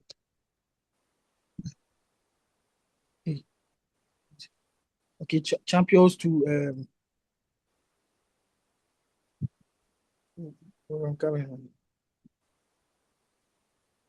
Okay, so Prof, I'll start with the barriers to the green HR, which was the limited financial resources, lack of HR capabilities, lack of knowledge and skills from the employees. And also, Prof, we talk about how HR to track and report sustainability metrics, which is monitoring and tracking HR behaviors, employees' behaviors, employee participation, progress, and diversity and inclusion goals, and also data collection and analysis. Thank you, Prof. Nana Bibiu.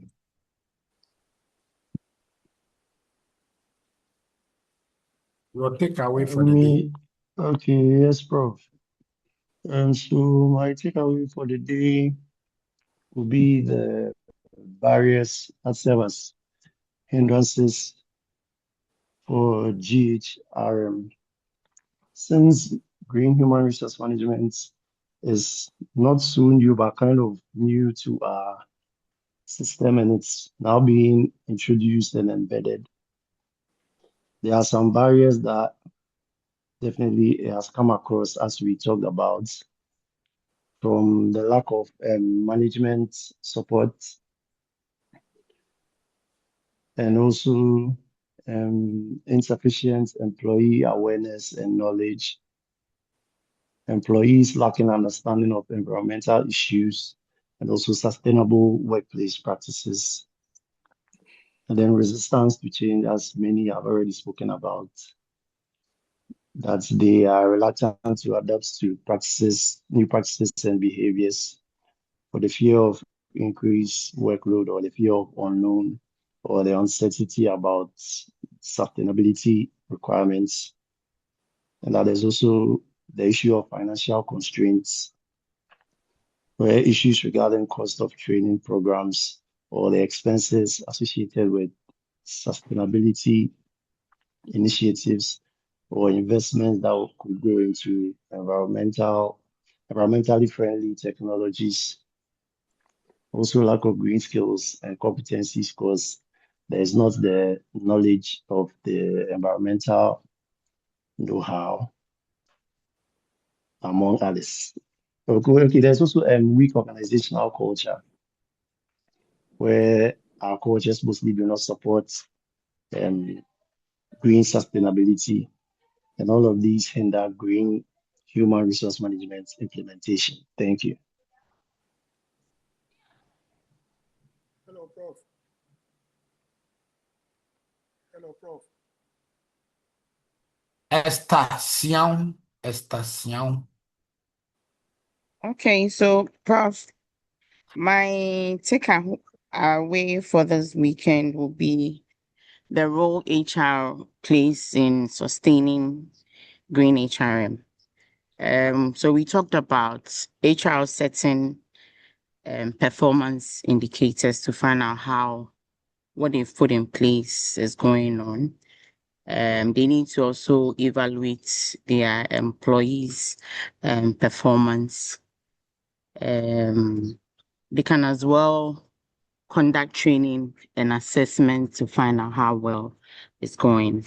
Then there's also the issue of tracking compliance, and then also getting feedback from their employees. So in the end, what I understand is that HR in a way serves as the organization's monitor by measuring all these environmental performances and also ensuring that with compliance, evaluating green initiatives, and then also encouraging continuous improvements. So, Prof, that's what I got. Jessica. Yes, Prof. So, Prof, my question this weekend will be that change doesn't happen within the twinkle of an eye, but we should allow time and adjustment for change to take place. And also, aside involving employees in change, we should make sure that management are also participating as well, because some of us might be looking up to management as well. So if we find them participating in the change they are talking to us about, we will now see it from their perspective and level that this is really necessary and it aligns with the organizational goals as well as individual goals. And therefore, change should be communicated clearly.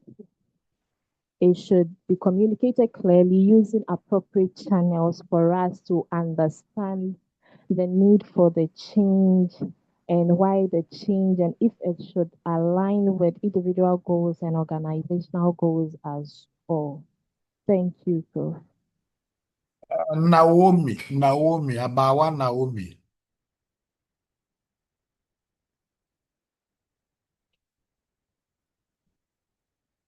Yes, Prof. Please, I will talk about the tracking and reporting on environmental performance. So organizations should be able to track and report on environmental performance by measuring and then monitoring, and also communicating on organization's progress in achieving its environmental goals. This is important because it helps to measure progress towards environmental objectives and also helps to increase transparency and accountability. So how to track them, I would say by setting environmental targets, then monitor key performance indicators, that is the key KPIs. So with the KPIs, I can talk about energy consumption, the water usage, carbon emissions, environmental compliance, and then also the third one would be collect and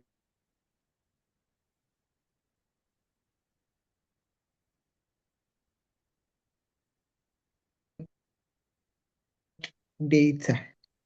Thank you. Okay, so Rosemary.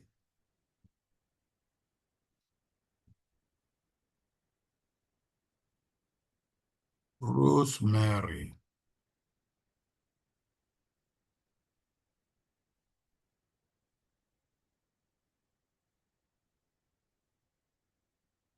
Robert.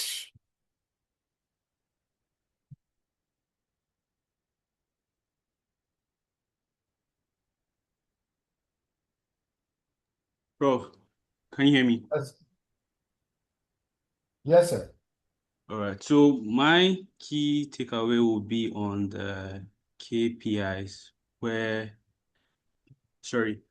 spoke about the employees' participation within sustainability training, their engagement on the initiatives, the satisfaction on the sustainability efforts, as well as satisfaction of the policies and practices. So we are saying that for the employee participation, it shows how the employees are being trained within the environmental practices that have been introduced. And then if we have employees having much awareness, or there's a high participation in this, it means that employees are gaining the understanding of the knowledge that is expected. So with this, then that's when we would map it to the KPIs that will be set. And then we should have trackers of the employee engagement. So this is to see how employees are actively engaging in the programs, the green HRM programs that are being implemented or are being introduced within the organization. So we can talk about the energy saving, whereby you get to see how the employees are actually applying the knowledge they've acquired, if they're actually practicing whatever they learned or they have been trained on. And then, we have the employee satisfaction. So aside the introduction and maybe they practicing whatever they've learned, is there satisfaction actually going on with the sustainability efforts that have been brought, or the sustainability goals that have been introduced? So this will show that, okay, what's the employees feeling looking like after the green HR has been introduced? What's their responsiveness level looking like? Is there a positive satisfaction within or among the employees? Do they value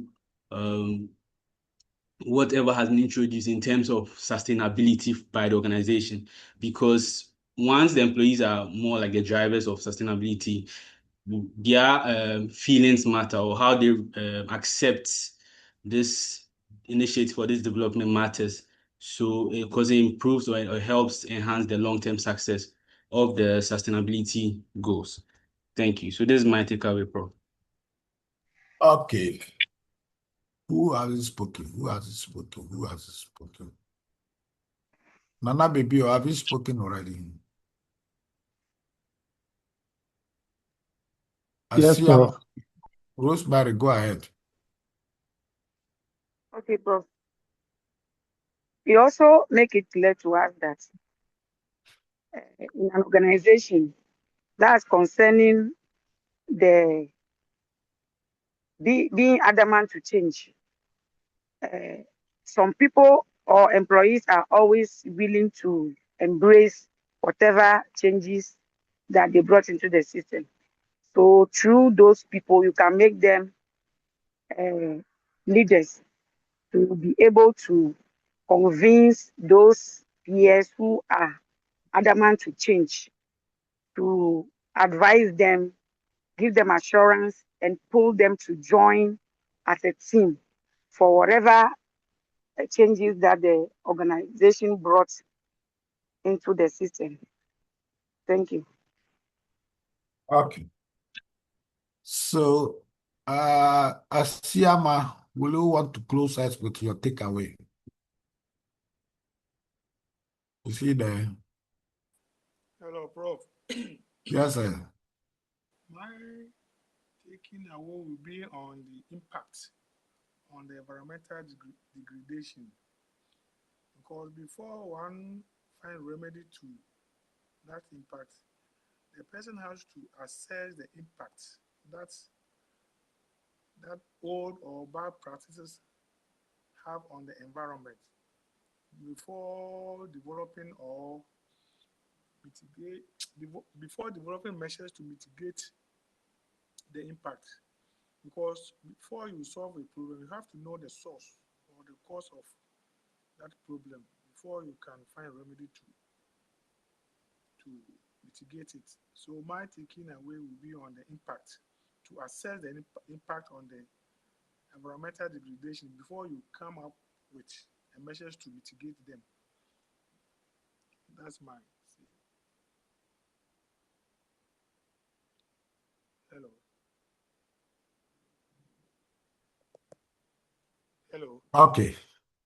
So, next week will be pure discussion.